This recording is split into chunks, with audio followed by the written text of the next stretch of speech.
இந்து முஸ்லீம்னு அரசியல் பண்ணி அப்படி பேசி பிரிவினை பேசி ஒரு அரசியல் பண்ணணும்னா எனக்கு இந்த ஒரு வாழ்க்கையே தேவையில்லை, நான் இதெல்லாத்தையும் விட்டுட்டு போறேன் அப்படின்னு பிரதமர் மோடி சொல்லி இருக்கிறதா கோட் ஆயிருக்குது. அதெல்லாம் உண்மையா? உண்மைதான். அந்த நிருபர் இன்னொரு கேள்வி கேட்டிருக்காங்க, முஸ்லீம்கள் உங்களுக்கு ஓட்டு போடுவாங்களா அப்படின்னு.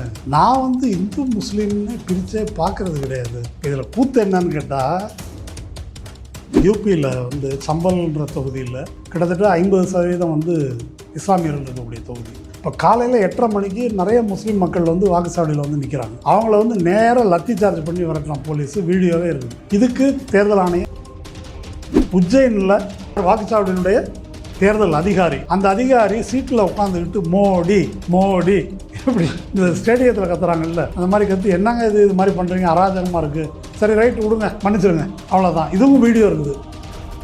இந்த நாட்டில் ஃப்ரீ அண்ட் ஃபேர் எலெக்ஷன் செத்து விட்டது. தேர்தல் ஆணையம் செத்து விட்டது. இந்த வாக்காளர்கள் எவ்வளவு, ஓட்டு போட்டவங்க எத்தனை பேர், எத்தனை வாக்குகள் பதிவாயிருக்கு, மொத்த டீட்டெயில். ஆமா. அப்புறம் அதுக்கு பர்சன்டேஜ் எவ்வளவு பர்சன்டேஜ். இதை 2 மணி நேரத்துக்கு ஒரு முறை ப்ரிசைடிங் ஆஃபீஸர் தன்னுடைய ரிட்டர்னிங் ஆஃபீஸருக்கு தகவல் அனுப்பணும் என்பது விதி. 3 கட்ட தேர்தல் முடிந்து 11 நாட்களுக்கு பிறகு தேர்தல் ஆணையம் இந்த டேட்டாவை ரிலீஸ் பண்ணுது. அன்னன்னைக்கு ஒரு டேட்டா ரிலீஸ் ஆயிருக்கு. அப்போ ரிலீஸ் ஆன டேட்டாவுக்கும் 11 நாளைக்கு பிறகு ரிலீஸ் ஆன டேட்டா இருக்கு இல்லையா, அதுல 5லிருந்து 6 விழுக்காடு வாக்கு செலுத்தியவர்கள் எண்ணிக்கை கூட இருக்கு. பழைய தேர்தல் ஆணையர் குரேஷிட்ட போய் கேட்டிருக்கிறாங்க, ஒரு நாளைக்கு மேல லேட் ஆகிறதுக்கு வேலையே கிடையாது அப்படின்னு அவர் சொல்லியிருக்காரு. லவாசா அவரை கேட்டிருக்கிறாங்க, அவரும் அதுதான் சொல்லியிருக்காரு. இந்த 11 நாள்ன்றது தில்லுமுள்ளுக்கான ஒரு இவிஎம் எல்லாம் வரதுக்கு முன்னால வாக்கு சீட்டு இருந்துச்சு இல்லையா, அப்போ பீகார் மாதிரி இடத்துலலாம் பூத் கேப்சரிங்னு நடக்கும். இப்போ இவிஎம் வந்த பிறகு என்னத்துக்கு பூத்து இதெல்லாம் இது பண்ணிட்டு அப்படின்னு எலெக்ஷன் கமிஷனை கேப்சர் பண்ணிட்டாரு இவர். இப்போ கார்கே லெட்டர் எழுதணும்னா எலெக்ஷன் கமிஷன் என்ன சொல்கிறாங்க, அப்போ ஜனநாயகத்தின் மீதே நம்பிக்கை இல்லாமல் நீங்கள் ஆக்குறீங்களா சொல்லிட்டு மிரட்டுறாங்க. நாளைக்கு ஒரு வேளை தமிழ்நாட்டில் 10 தொகுதி, இப்போ அமித்ஷா பேசியிருக்காரு, தமிழ்நாட்டில் நாங்கள் ஜெயிப்போம்னு பேசியிருக்காரு. ஒருவேளை ஜெயிச்சதா ரிசல்ட் வருதா வச்சுக்குவோம், அப்போ நம்ம என்ன பண்ண போகிறோம். 2019 வாக்காளர்கள் வாக்கு செலுத்தியவர்கள் இந்த டேட்டாவை எடுத்துக்கிட்டு கம்பேர் பண்ணி பார்த்தா 373 தொகுதி, 373 தொகுதியில் 2க்கும் டிஃபரன்ஸ் இருக்கு. பதிவான வாக்குகளை விட எண்ணப்பட்ட வாக்குகள் அதிகமாகவும் இருக்குது, கம்மியாகவும் இருக்குது. மோடி பதவியேற்றாச்சு 4 நாளைக்கு பிறகுதான் இதெல்லாம் செக் பண்றாங்க. செக் பண்ணி 27ஆம் தேதி ஐயா இந்த மாதிரிலாம் இருக்குது என்ன சொல்றீங்கன்னு சொல்லி தேர்தல் கமிஷனுக்கு லெட்டர் எழுதுறாங்க. இருங்க நாங்கள் பதில் சொல்றோம் அப்படின்னு தேர்தல் ஆணையம் சேர்ந்து ஒரு அதிகாரி பதில் சொல்றாரு. என்ன தெரியுமா செய்யறாங்க, வெப்சைட்ல அமெரிக்காவில் 2020 அதிபர் தேர்தலில் ட்ரம்ப் தோத்து போறாரு. இந்த தேர்தல் முடிஞ்ச பிறகு எல்லாரும் பார்த்த ஒரு காட்சி, கேபிட்டல் ஹில் உள்ள ட்ரம்ப் ஆதரவாளர்கள் உள்ள புந்து அடிச்சு ஆபீஸ் எல்லாம் கிழிச்சு, திரைசீலையை கிழிச்சு, கொலையெல்லாம் விழுததில்லை, கையில துப்பாக்கியோட ஒரு பெரிய கூட்டம் போனது. தோத்துட்டா போக மாட்டான்றது இருக்கு இல்லையா, பரகலா பிரபாகர் தன்னுடைய கட்டுரையில் சொல்லியிருக்காரு. மோடியினுடைய பாசிசத்துக்கு எதிராக முன் வரிசையில் நின்று போராடுபவர்கள் கட்சிகள் என்பதை காட்டிலும் சிவில் சொசைட்டி ஆர்கனைசேஷன்ஸ், தனிநபர்கள், அறிவுத்துறையினர், இப்ப நாம தான் ரெடியா இருக்கணும் அந்த சண்டைக்கு. ட்ரைப்ஸ் பார்வையாளர்களுக்கு வணக்கம். பிரதமர் மோடி மீண்டும் வெற்றி பெற்றால் இந்தியாவில் தேர்தலே இருக்காது அப்படின்ற ஒரு விஷயத்தை தொடர்ந்து எல்லாரும் சொல்லிட்டு வர்றாங்க. நேற்று கார்கே, எதிர்க்கட்சி தலைவர் கார்கேவும் இதே கருத்தை வலியுறுத்தி உள்ளார். இந்த சூழலில் பிரதமர் மோடி அரசியலை விட்டு தான் விலகுவதாக ஒரு அறிவிப்பை வெளியிட்டிருக்கின்றார். இது குறித்து நம்மிடையே விவாதிப்பதற்காக இடதுசாரி செயல்பாட்டாளர் தோழர் மருதையன் அவர்கள் இணைந்துள்ளார். வாருங்கள், அவரோடு பேசலாம். தோழர் வணக்கம். வணக்கம். இந்து முஸ்லீம்னு அரசியல் பண்ணி அப்படி பேசி பிரிவினை பேசி ஒரு அரசியல் பண்ணணும்னா எனக்கு இந்த ஒரு வாழ்க்கையே தேவையில்லை, நான் இதெல்லாத்தையும் விட்டுட்டு போகிறேன் அப்படின்னு பிரதமர் மோடி சொல்லியிருக்கிறதா இந்தியன் எக்ஸ்பிரஸில், நியூஸ் 18ல் இப்படிலாம் ரிப்போர்ட் ஆகிருக்குது. அதெல்லாம் உண்மையா? உண்மைதான். இந்தியன் எக்ஸ்பிரஸில், நியூ இந்தியன் எக்ஸ்பிரஸ் இல்லை, இந்தியன் எக்ஸ்பிரஸ் பாம்பேயில் ஃப்ரண்ட் பேஜ் நியூஸ் இது. அவர் நியூஸ் 18க்கு ஒரு பேட்டி கொடுத்துருக்காரு. அந்த பேட்டியில் அவங்க இந்த மாதிரி கேள்வி கேட்டிருக்கிறாங்க, இந்த மாதிரி பேசுகிறீங்களே அப்படின்னதுக்கு தான் இந்த பதில் சொல்லியிருக்காரு. அப்படி ஒரு அரசியல் பண்ணனா இந்த வாழ்க்கையே எனக்கு தேவையில்லை அப்படின்ற ரேஞ்சுக்கு அவர் பேசியிருக்காரு. அந்த நிருபர் இன்னொரு கேள்வி கேட்டிருக்காங்க, முஸ்லீம்கள் உங்களுக்கு ஓட்டு போடுவாங்களா அப்படின்னு. நான் இந்து முஸ்லீம்னு பிரிச்சே பார்க்கறது கிடையாது அப்படின்னு. இல்லை இந்த குழந்தை பெற்றுக்கிறது அதை பற்றி அப்படின்னு அவங்க கேட்குறாங்க. நான் என்ன சொன்னேன், இந்துவோ முஸ்லீமோ யாராக இருந்தாலும் அளவாக பெற்றுக்குங்க, உங்களால் காப்பாற்ற முடிகிற அளவு பிள்ளை பெற்றுங்க, அரசாங்கத்தை நம்பி இருக்கிற மாதிரி போகாதீங்கன்னு தான் நான் சொன்னேனே தவிர நான் எதுவும் தப்பாக சொல்லலை அப்படின்னு அந்த பேட்டியில் சொல்லிட்டார். இப்போ இதில் கூத்து என்னன்னு கேட்டால், இந்த இன்டர்வியூக்கு உட்கார்றதுக்கு முன்னால் ஒரு பொதுக்கூட்டம் ஜார்க்கண்டில் பேசியிருக்காரு. அந்த கூட்டத்தில் என்ன சொல்லியிருக்காரு, காங்கிரஸை மீண்டும் நீங்கள் தேர்ந்தெடுத்தால் ராமனை கோயிலிருந்து திரும்ப டென்ட் கோட்டாய் தூக்கிட்டு போயிடுவாங்க, சுப்ரீம் கோர்ட் தீர்ப்பை காலி பண்ணிடுவாங்க அப்படின்னு பேசிட்டு தான் இந்த இன்டர்வியூ வந்து உட்கார்றாரு. உட்காந்து இந்த மாதிரி பேசியிருக்காரு. நீங்கள் இந்தியன் எக்ஸ்பிரஸ்ன்னு சொன்னீங்க. இந்தியன் எக்ஸ்பிரஸில் பக்கத்துலேயே ஒரு நியூஸ் இருக்குது. தேர்தல் ஆணையத்துக்கு வந்து இது மாதிரி மோடி பேசுனதை பற்றி மோடியை கேட்காம நட்டாவை கேட்டிருந்தாங்கல்ல தேர்தல் ஆணையம். நட்டா வந்து பதில் கொடுத்துருக்காரு. இந்த பக்கம் மோடி இந்த வெறுப்பு பேச்சுக்காக தாலிய இந்துக்களோட தாலியை அறுத்து முஸ்லீம்களுக்கு கொடுத்துருவாங்க, எரும மாட்டை வந்து பிடிச்சி கொடுத்துருவாங்க இப்படின்னு மோடி பேசுனா இந்த பேச்சுக்காக நட்டா கிட்ட கேள்வி கேட்டிருந்தாங்க. அவரும் பதில் சொல்லிருக்காரு. என்ன சொல்றாரு, தலையங்கத்தில் லெஃப்டில் மோடி அப்படி ஒரு பதவி எனக்கு தேவையில்லை. இங்கே நட்டா என்ன சொல்லிருக்காரு, என்ன தப்பாக பேசிட்டாரு, கரெக்டாக தான் பேசியிருக்காரு. இல்லை அரசமைப்பு சட்டத்தில் வந்து முஸ்லீம் லீகின் நிழல் படிந்திருக்குது, ஆமாம் கரெக்டாக தான் சொல்லியிருக்காரு. இந்தியா முஸ்லீம் லீக்ன்றது இந்தியாவை பிரிவினையை வந்து தூண்டியது முஸ்லீம் லீக் தான். அது மாதிரி இந்தியாவை வடக்கு தெற்குன்னு பிரிக்கிறாங்க, மொழிவாரி மாநிலம்னு பிரிக்கிறாங்க. எதுவும் இல்லையே காங்கிரஸ் தேர்தல் மாநில உரிமை கொடுக்குறதா சொல்லிட்டீங்கல்ல. மாநில பட்டியலில் இருக்கிறதுக்கெல்லாம் நாங்கள் கல்வியெல்லாம் கொடுத்துருவோம், அவங்களே முடிவு எடுத்துக்கலாம். ஆமாம், அது மாதிரி வரி பகிர்வு இதெல்லாம் பற்றி சொல்லியிருக்கு இல்லையா. இப்படி ஒரு பிரிவினைவாதத்தை தூண்டுறாங்க. இது ஒன்று. அப்புறமா வந்து காங்கிரஸ் ஆன்டி ஹிந்து தானங்க. அவர் என்ன தப்பாக சொல்லிட்டார், இப்போ காங்கிரஸ் ஆன்டி ஹிந்து தான் எப்படி சொல்கிறீங்க? இந்தியாவோட மதம் இந்து மதம், அதையாவே ஒத்துக்கிறது இல்லையா காங்கிரஸ்? எப்படி சொல்கிறீங்க? கோயிலுக்கு வந்தாங்களா ராமர் கோயிலுக்கு? அதுலேருந்தே தெரியலையா? இது வந்து நட்டாவோட பதில். அதனால் எந்த தப்பும் பண்ணல, கரெக்டாக தான் பேசியிருக்காரு. நாங்கள் பேசுனதில் ஒன்றும் தப்பு கிடையாது. இப்போ இது தேர்தல் ஆணையம் என்ன முடிவு எடுத்துருக்கு? இல்லை தேர்தல் ஆணையம் ஒன்றும் முடிவு எடுக்காது. லெட்டர் கொடுத்துட்டாங்க, அதை வந்து அது இவங்களுக்கு லீக் ஆகிருக்குது போல இருக்குது இந்தியன் எக்ஸ்பிரஸுக்கு. இது ரெண்டையும் அக்கம் பக்கமாக இந்த செய்திகளை வந்து வெளியிட்டிருக்கிறாங்க. இப்போ ஏற்கனவே டெல்லி ஹைகோர்ட்டுக்கு போனாங்க இல்லையா இந்த மோடியின் வெறுப்பு பேச்சு? அது ஒருத்தர் போனாருங்க. என்னங்க வெறுப்பு பேச்சு இவங்க பாட்டு பேசிக்கிட்டே இருக்கிறானுங்க. இதெல்லாம் பரவாயில்லைங்க.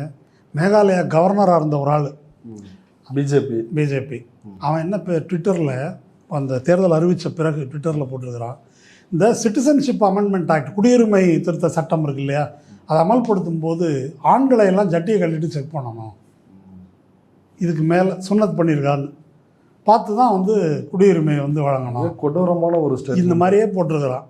இது மோடி இதே மாதிரி இப்போ நீங்கள் சொன்ன மாதிரி எருவு மாடு ஒன்றை பிடிங்கிட்டு போயிடுவான், வீடு ஒன்றை பிடிங்கிட்டு போயிடுவான், தாலியாக அறுத்துருவாங்க, பிசி எஸ்சி இடஒதுக்கீடை பிடுங்கி முஸ்லீமுக்கு கொடுத்துருவாங்க, இன்னும் என்னெல்லாம் பேசணுமோ எல்லாம் பேசியிருக்காரு. ரைட். இந்த கோர்ட்டுக்கு ஹைகோர்ட்டில் வந்து போட்டு இது மாதிரி இவ்வளோ பேசிகிட்டு இருக்கிறாங்க, தேர்தல் ஆணையம் ஒன்றும் நடவடிக்கை எடுக்க மாட்டேங்குது ஐயா, நீங்களாவது ஒரு எஃப்ஐஆர் போடணுன்னு ஒரு டைரக்ஷன் கொடுங்க அப்படின்னு கேட்டதுக்கு டெல்லி உயர்நீதிமன்றம் அருமையாக ஒரு பதில் சொல்லியிருக்கு. டெல்லி உயர்நீதிமன்றம் சரி இது வரைக்கும் நடவடிக்கை எடுக்கலை, இனிமேல் எடுக்க மாட்டாங்கன்னு உங்களுக்கு தெரியுமா? Petition dismissed. சரியா? இப்படி ஒரு பதில். ஆமாம், எடுக்க மாட்டாங்கன்னு எப்படி முன்னாலே நீங்கள் முடிவு பண்ண முடியும்? அதுக்குள்ளே எஃப்ஐஆர் போட சொல்கிறீங்க அப்படின்னு சொல்லி அதை டிஸ்மிஸ் பண்ணிடுச்சு. அதனால் இதுக்கு இந்த வெறுப்பு பேச்சுகள் இருக்கு இல்லையா, இதுக்கு வந்து ஒரு நீண்ட வரலாறு இருக்குதுங்க. இப்போ இந்த தேர்தல் ஆணையம் நடவடிக்கை எடுக்கவில்லை அப்படின்றது ஒரு விஷயம்.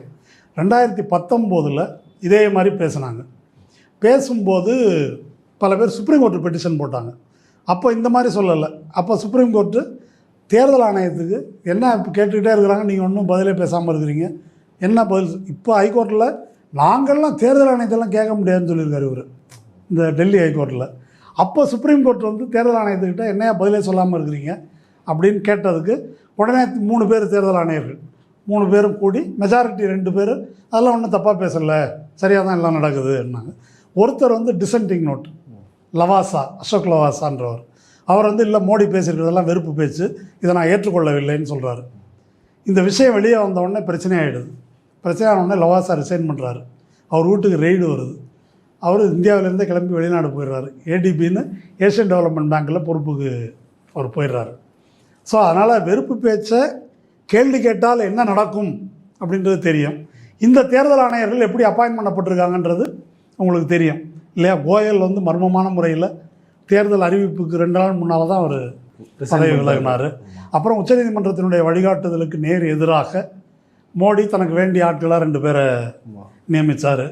ஐயா உங்கள் வழிகாட்டுதலுக்கு எதிராக அப்படி நியமிச்சிருக்காங்க, பார்த்து செய்யுங்க, அதெல்லாம் நாங்கள் ஒன்றும் பண்ண முடியாது அப்படின்னு சுப்ரீம் கோர்ட்டு தள்ளுபடி பண்ணிடுச்சு. இப்போ அந்த தேர்தல் ஆணையர்கள் தான் 3 பேரும் பதவியில் இருக்கிறாங்க. முதல்ல இருந்தே டே 1ல இருந்தே பிரச்சனை. இந்தியன் ஏர்ஃபோர்ஸோட விமானங்களை மோடி பயன்படுத்துகிறாருல இருந்து வெறுப்பு பேச்சுகள்ல இருந்து எல்லாமே பிரச்சனை. இப்போ 4ஆம் கட்ட தேர்தல் வந்து நடந்து முடிஞ்சிருக்குது. இந்த தேர்தலிலும் பல்வேறு முறைகேடுகள் வந்து நடந்திருக்கிறது அப்படின்ற ஒரு குற்றச்சாட்டு. இல்லை வீடியோவே வெளியே வந்திருக்குது. இப்போ யூபியில் வந்து சம்பல்ன்ற தொகுதியில் கிட்டத்தட்ட 50% வந்து இஸ்லாமியர்கள் இருக்கக்கூடிய தொகுதி. அங்கே பெரும்பாலும் அநேகமாக அங்கே சமாஜ்வாதி தான் வந்து ஜெயிக்குது. இப்போ காலையில் 8:30 மணிக்கு நிறைய முஸ்லீம் மக்கள் வந்து வாக்குச்சாவடியில் வந்து நிற்கிறாங்க. அவங்கள வந்து நேராக லத்தி சார்ஜ் பண்ணி விரட்டலாம் போலீஸு. வீடியோவே இருக்குது. செதற அடித்து வீடு பூந்தெல்லாம் அடிக்கிறாங்க. அதை வந்து நியூஸ் லாண்ட்ரியில் விரிவாக ரிப்போர்ட் பண்ணியிருக்கிறாங்க. காலையில் 8:30 மணிக்கு சமாஜ்வாதிகாரன்லாம் அடி அப்படின்னு சொல்லிவிட்டு முஸ்லீம்களை வந்து அடித்து விரட்டுறாங்க. இதுக்கு தேர்தல் ஆணையம் எந்த விதமான நடவடிக்கையும் எடுக்கலை. ஹைதராபாத்தில் ஒரு பெண், அந்த மாதிரி பேர் மாதவி இல்லத்தா, பிஜேபி வேட்பாளர், இந்த அம்பு விடுற மாதிரி மசூதியை பார்த்து காட்டினவங்க, அந்த மாதிரி தான் வாக்குச்சாவடிக்குள்ளே வராங்க. பெண்கள் வந்து தேர்தல் பிரச்சாரத்திலே லிங்க பூஜை பண்ணி காட்டுறாங்களே. ஆமாம் ஆமாம், பெண்கள் நிற்கிறாங்க பர்தா போட்டு வாக்குச்சாவடியில். ஆமாம், இந்த அம்மா வந்து பர்தாவை தூக்கு, ஆதார் கார்டை கொடு, ஐடி கார்டை கொடு அப்படின்னு வந்து செக் பண்ணுறாங்க. என்னங்க இது மாதிரி பண்ணுறீங்க, இதெல்லாம் முறைகேடு. என்ன முறைகேடு? எனக்கு ரைட் இருக்குது இதை கேட்குறதுக்கு அப்படின்னு அந்த அம்மா சொல்லுது. சட்டப்படி ரைட் இருக்குது. சட்டப்படி ரைட் இருக்குதா? கிடையாது. இந்த ஐடென்டிட்டியை செக் பண்ணுவதற்கான அதிகாரம் அந்த வாக்குச்சாவடியினுடைய தேர்தல் அதிகாரிகள், ப்ரிசைடிங் ஆஃபீஸர், அவருக்கு தான் உண்டு. அவர் செக் பண்ணும்போது மற்ற கட்சிகளுடைய பிரதிநிதிகள் இருக்காங்கல்ல, ஏஜென்ட்ஸ், அவங்க வந்து கிராஸ் செக் பண்ணிக்கலாம். வேட்பாளர் உள்ளே பூந்து இது மாதிரி செக் பண்ணுறதுக்கு எந்த அதிகாரமும் கிடையாது. ஆனால் அது கேட்பார் இல்லாமல் அது வந்து நடக்குது. இன்னொன்று நிசாமாபாத், அங்கே வந்து அரவிந்த்னு ஒரு அவனுடைய பிஜேபி, அவன் வந்து கான்ஸ்டியூஷனை திருத்தணும்னு சொன்னாள். அவன் வாக்குச்சாவடிக்குள்ளே பூந்து கலாட்டா பண்ணுறான், மிரட்டுறான். உஜ்ஜைனில் ப்ரிசைடிங் ஆஃபீஸர், யார் வாக்குச்சாவடியினுடைய தேர்தல் அதிகாரி, அந்த அதிகாரி சீட்டில் உட்காந்துக்கிட்டு மோடி மோடி எப்படி இந்த ஸ்டேடியத்தில் கத்துறாங்கல்ல, அந்த மாதிரி கற்று என்னங்க இது மாதிரி பண்ணுறீங்க, அராஜகமாக இருக்குது, சரி ரைட்டு விடுங்க, மன்னிச்சிருங்க, அவ்வளோதான். இதுவும் வீடியோ இருக்குது, இதுக்கும் வீடியோ இருக்குது, எந்த நடவடிக்கையும் இல்லை. இது அனைத்துக்கும் மேலாக மகாராஷ்டிராவில் பாராமதின்ற தொகுதி, அங்கே வந்து சரத்பவார் மகள் சுப்ரியா சுலே நிற்கிறாங்க. அந்த பக்கம் அஜித் பவாருடைய மனைவின்னு நினைக்கிறேன், அவங்க போட்டி போடுறாங்க. இதெல்லாம் முடிஞ்சிருச்சு, வாக்குப்பதிவெல்லாம் முடிஞ்சிருச்சு. கொண்டு போய் சேஃப் ரூமில் உள்ளே வச்சுட்டாங்க. ராத்திரி மர்மமான முறையில் 3/4 மணி நேரம் பவர் கட்டு, சிசிடிவி எல்லாம் ஆஃப் ஆகிடுது. இதை வந்து அவங்க ரிப்போர்ட் பண்ணியிருக்காங்க. யார்? சுப்ரியா சுலே. நம்ம ஊர்லேயும் ஆச்சுல்ல அது மாதிரி. ஆமாம், இதெல்லாமே நடந்திருக்கிற விஷயங்கள். இதெல்லாம் ரிப்போர்ட் ஆகிருக்கிறது. இன்னும் ரிப்போர்ட் ஆகாதது என்ன என்பதை பற்றி நமக்கு தெரியாது. இந்த தேஷ்பக்துன்னு ஒரு சேனல் ஒன்று இருக்குது ஹிந்தியில், அவர் ஒன்று நல்லா இந்த 4th பேஸ் எலெக்ஷனுக்கு பிறகு பொதுவாக தேர்தல் எப்படி நடக்குதுன்னு ஒரு வரியில் நல்லா சொல்லியிருக்கார். அவர் என்ன சொல்லியிருக்காரு, முன்னே இந்த இவிஎம்எல்லாம் வரதுக்கு முன்னால் வாக்குச்சீட்டு இருந்துச்சு இல்லையா, அப்போ பீகார் மாதிரி இடத்துலலாம் பூத் கேப்சரிங்னு நடக்கும். அதாவது இப்போ தலித் மக்கள் இவங்கெல்லாம் ஓட்டு போடுறாங்க இல்லையா, இப்போ ஆதிக்க சாதியினர் வந்து பூத்தையே கைப்பற்றி அவங்களே ஓட்டு போட்டு தூக்கி உள்ளே போட்டுருவாங்க. இப்போ இவிஎம் வந்த பிறகு என்னத்துக்கு பூத்து இதெல்லாம் இது பண்ணிட்டு அப்படின்னு எலெக்ஷன் கமிஷனை கேப்சர் பண்ணிட்டார் இவர் மோடிஜி. ஆமாம், தனித்தனியாக அதுக்கு பூத்தை பிடிச்சிக்கிட்டு, அது வந்து கிண்டலாக சொல்லியிருந்தாலும் 100க்கு 100% உண்மை. என்ன அப்படின்னு சொன்னாக்கா, இப்போ நாம் பார்க்கின்ற தேர்தலில் ஒவ்வொரு பூத்துலேயும் இருக்கக்கூடிய அதிகாரிகள் இருக்காங்க இல்லையா, அவங்க பூரா யார் வானத்திலேருந்து ஒன்றும் குதிச்சு வரல. இங்கே இருக்கக்கூடிய அரசு அதிகாரிகள், ஆசிரியர்கள், இந்த மாதிரி பல பொறுப்புகளில் இருக்கிறவங்க தான் அங்கே இருக்கிறாங்க. இவங்க எல்லாருமே கட்சி சார்பற்ற முறையில் நேர்மையாக நடக்கணும் என்ற முறையில் தான் நடத்துகிறாங்க. பெரும்பாலான மாவட்ட ஆட்சியர்களும் கூட நடுநிலையாக தான் வந்து நடத்துகிறாங்க.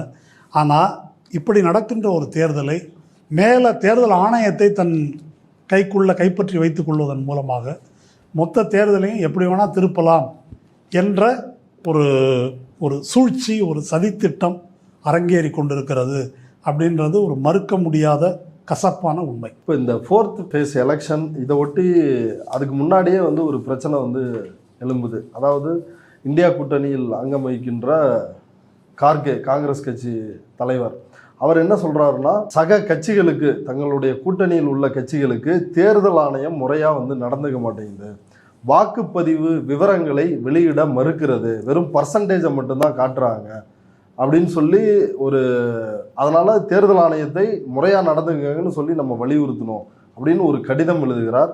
அந்த கடிதத்திற்கு மிக கடுமையான எதிர்வினையாக தேர்தல் ஆணையம் ஒரு பதிலை வந்து கொடுக்குது.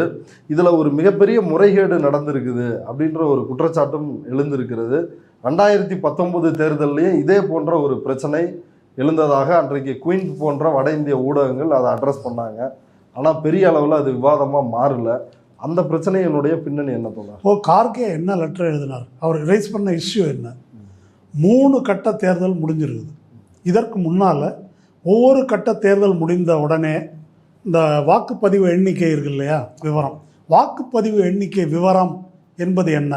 வாக்காளர்கள் எண்ணிக்கை, ஆங்கிலத்தில் எலக்டார்ஸ். ஓகே, எலக்டார் வேற, ஓட்டர் வேற. எலக்டார் என்பவர் வாக்காளர், ஓட்டர் என்பவர் வாக்கு செலுத்துபவர். ஒரு தொகுதியில் 1,00,000 பேர் வாக்காளர் இருக்கலாம், ஆனால் வாக்கு செலுத்துறவங்க 60,000 பேர் அப்படின்னாக்க எலக்டார்ஸ் இவ்வளவு பேர். இந்த பூத்தில் எலக்டார் வந்து 1000 பேர். இந்த பூத்தில் பதிவான வாக்காளர்கள் ஓட்டர்ஸ் வந்து ஒரு 600 பேர் அப்படின்றது. அப்படி வந்து டெஸ்ட் வாக்குகள்னு சிலது போடுவாங்க. அதில் டெஸ்ட் வாக்குகள் வந்து 3. சில பேர் கையெழுத்து போட்டு ஓட்டு போடாமல் போயிடுவாங்க. இந்த டேட்டாவை பூரா பதிவு பண்ணணும்.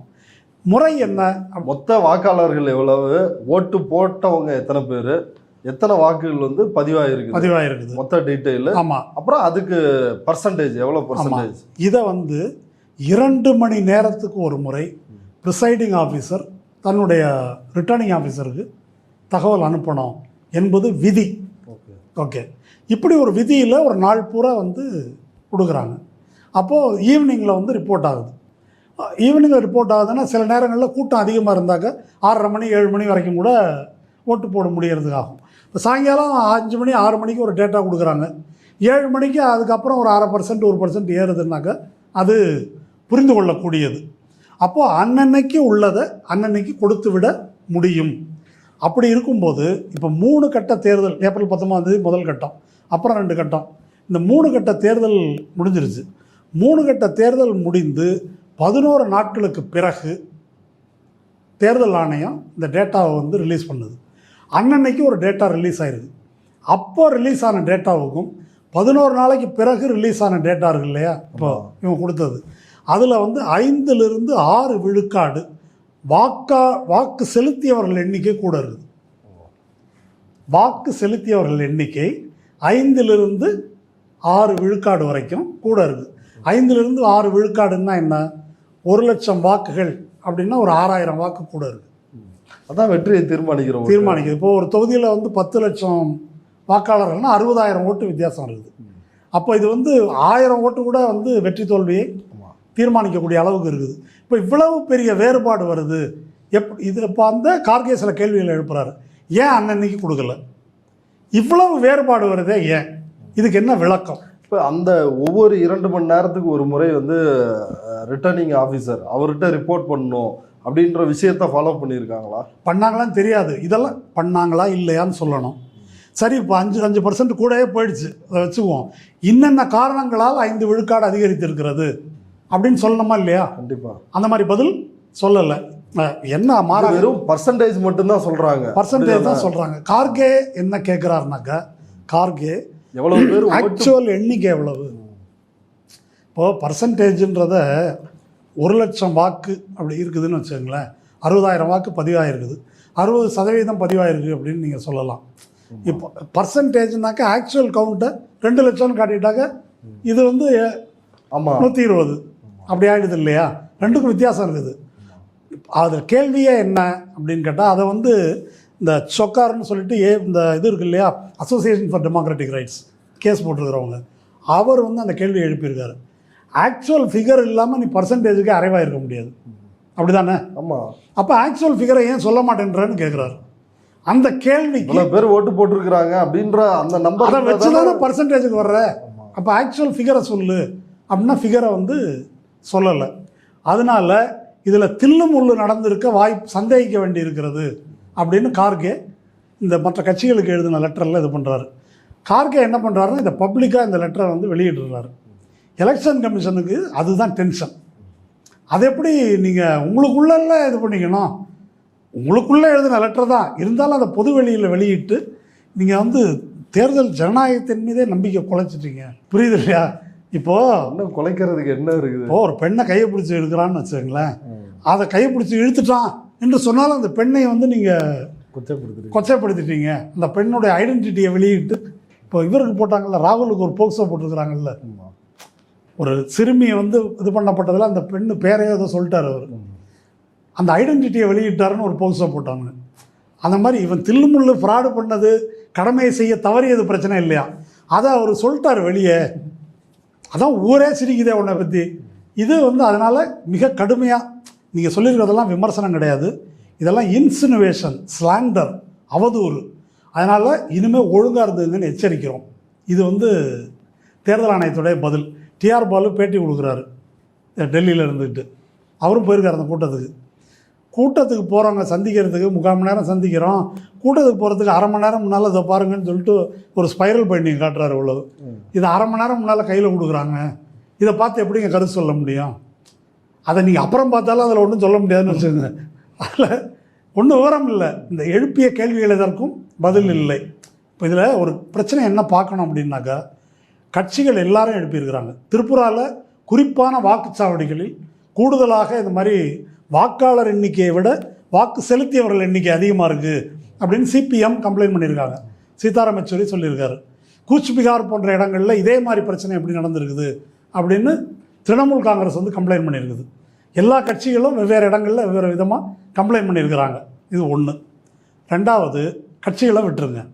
இப்போ யோகேந்திர யாதவ் இருக்கார், அவர் வந்து ஒன்று சொல்லியிருக்காரு, இனிமேலும் தேர்தல் ஆணையம் என்பது அம்பையர் இல்லை, அவங்க வந்து ஒரு சைடோடு சேர்ந்து கேம் ஆடிட்டுருக்குறாங்க. யார்? பிஜேபியோடு சேர்ந்து ஆடிட்டுருக்குறாங்க. இவர் இப்போ லோக்நிதி சர்வேன்னு ஒன்று வந்துச்சு இல்லையா? இந்த லோக்நிதி சிஎஸ்டிஎஸ் சர்வே, இந்த லோக்நிதின்றது ஒரு அமைப்பு. அந்த அமைப்பினுடைய கோஃபவுண்டர் சுஹாஸ் பல்ஷிகர், ஒரு பத்திரிகையெல்லாம் காலம் எழுதுவார், சோஷியல் சயின்டிஸ்ட். அவர் என்ன சொல்லியிருக்காருன்னா, இந்த நாட்டில் ஃப்ரீ அண்ட் ஃபேர் எலெக்ஷன் செத்து விட்டது, தேர்தல் ஆணையம் செத்து விட்டது, அதனால் இது எதையுமே நம்புறதுக்கு எதுவும் கிடையாது அப்படின்னு அவர் அறிக்கை விட்டுருக்கார். கடந்த முறையே வந்து ஐநாவிலிருந்து அரவிந்த் கெஜ்ரிவால் கைதப்ப ஜெர்மனி பல நாடுகள் வந்து ஃப்ரீ அண்ட் ஃபேர் எலெக்ஷன் இந்தியாவில் நடக்கணும், அமெரிக்கா உள்ளிட்ட நாடுகள்லாம் திரும்ப திரும்ப வலியுறுத்தினாங்க. இவங்க அதற்கும் மசியாதவர்களாக இருக்கிறாங்களே. மசியல்ல. இப்போ இது வந்து இது மாதிரி அறிஞர்கள் இப்படி பல பேர் சொல்லியிருக்காங்க. பழைய தேர்தல் ஆணையர்கள் குரேஷிகிட்ட போய் கேட்டிருக்கிறாங்க, முன்ன இருந்த தலைமை தேர்தல் ஆணையர், ஒரு நாளைக்கு மேலே லேட் ஆகிறதுக்கு வேலையே கிடையாது அப்படின்னு அவர் சொல்லியிருக்காரு. லவாசா அவரை கேட்டிருக்கிறாங்க, அவரும் அதுதான் சொல்லியிருக்காரு. இப்போ இந்த 11 நாள்ன்றது தில்லுமுள்ளுக்கான ஒரு ஆமாம். ராவத் ரிட்டையர்டு தேர்தல் ஆணையர், அவரை போய் கேட்டிருக்கிறாங்க, அவர் சொல்லியிருக்காரு, நாங்கள் வந்து இவிஎம்முக்கு முன்னாலே தேர்தல் நடத்தியிருக்காங்க, ஒன்று கூட டிஃப்ரென்ஸ் வராது. அப்புறம் இதெல்லாம் வந்து பழைய தேர்தல் ஆணையர்கள் சொல்லியிருக்கிறது. இப்போது இதற்காக ஒரு கமிட்டி ஒன்று ஃபார்ம் பண்ணியிருக்காங்க. ஓய்வு பெற்ற ஐஏஎஸ் அதிகாரி தேவசகாயம், அவர் இப்போ ஒரு கட்டுரை எழுதியிருக்காரு. அவர் ஒரு கட்டுரை எழுதியிருக்காரு. அதில் வேலிடாக பல கேள்விகளை எழுப்பியிருக்கார். அவர் என்ன சொல்லியிருக்காருனாக்கா, முதல் பாயிண்ட்டு, இந்த அவசர நிலைக்கு பிறகு நம்ம நாட்டில் ஒரு தேர்தல் நடந்தது. அவசர நிலைன்றது உங்களுக்கு தெரியும், எதிர்க்கட்சிகளை எல்லாம் பிடித்து சிறை வைத்து மிசா கொடுமை, கொலைகள் இதெல்லாம் நடந்தது. அதுக்கப்புறம் நம்ம ஜெயிச்சிருவோன்ற நம்பிக்கையில் இந்திரா காந்தி வந்து தேர்தல் அறிவிக்கிறாங்க, அவசர நிலையை. ஆமாம். அப்போது அந்த மாதிரி மொத்த அதிகார வர்க்கத்தையும் போலீஸையும் கையில் வைத்து கொண்டு ஒரு சர்வாதிகார காட்டாட்சி நடத்தி முடித்த பிறகு நடக்கிற தேர்தல். அந்த தேர்தல் மிக நியாயமாக நடந்ததுன்னு சொல்கிறார் தேவசாயம். நான் இப்போ வட இந்தியாவில் ஒரு கலெக்டராக இருந்தேன், ரிட்டர்னிங் ஆஃபீஸராக இருந்தேன். அப்போது வந்து டி சுவாமிநாதன் சொல்கிறார் அவருடைய பேர், அவர் தான் அப்போது தேர்தல் அதிகாரி.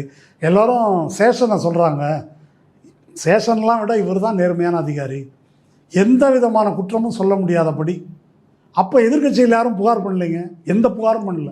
ஓ, அவசர நிலைக்கு பிறகு நடந்த தேர்தலில் இந்த தேர்தல் முறையாக நடக்கவில்லைன்னு யாரும் புகார் பண்ணல.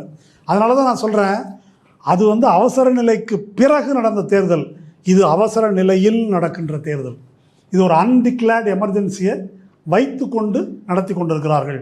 அவர் தேவசாயம் அவர்கள் சொல்கிறதுல நிறைய விஷயம் இருக்குது. அவர் சொல்கிறாரு, இந்த எலக்ட்ரல் ப்ராசஸ் இருக்குது இல்லையா, அதில் அதனுடைய கட்டங்களை சொல்கிறார். Notification, nomination, campaigning, polling, transportation, storage, counting and declaration of result, இப்படி 8 கட்டம் இருக்குது. இந்த 8 கட்டத்தில் நோட்டிஃபிகேஷன் மட்டும்தான் எலெக்ஷன் கமிஷன் செய்கிறது. மிச்ச கட்டங்களை பூரா யார் கையாளுறதுனா கலெக்டர் தான் ரிட்டர்னிங் ஆஃபீஸர்.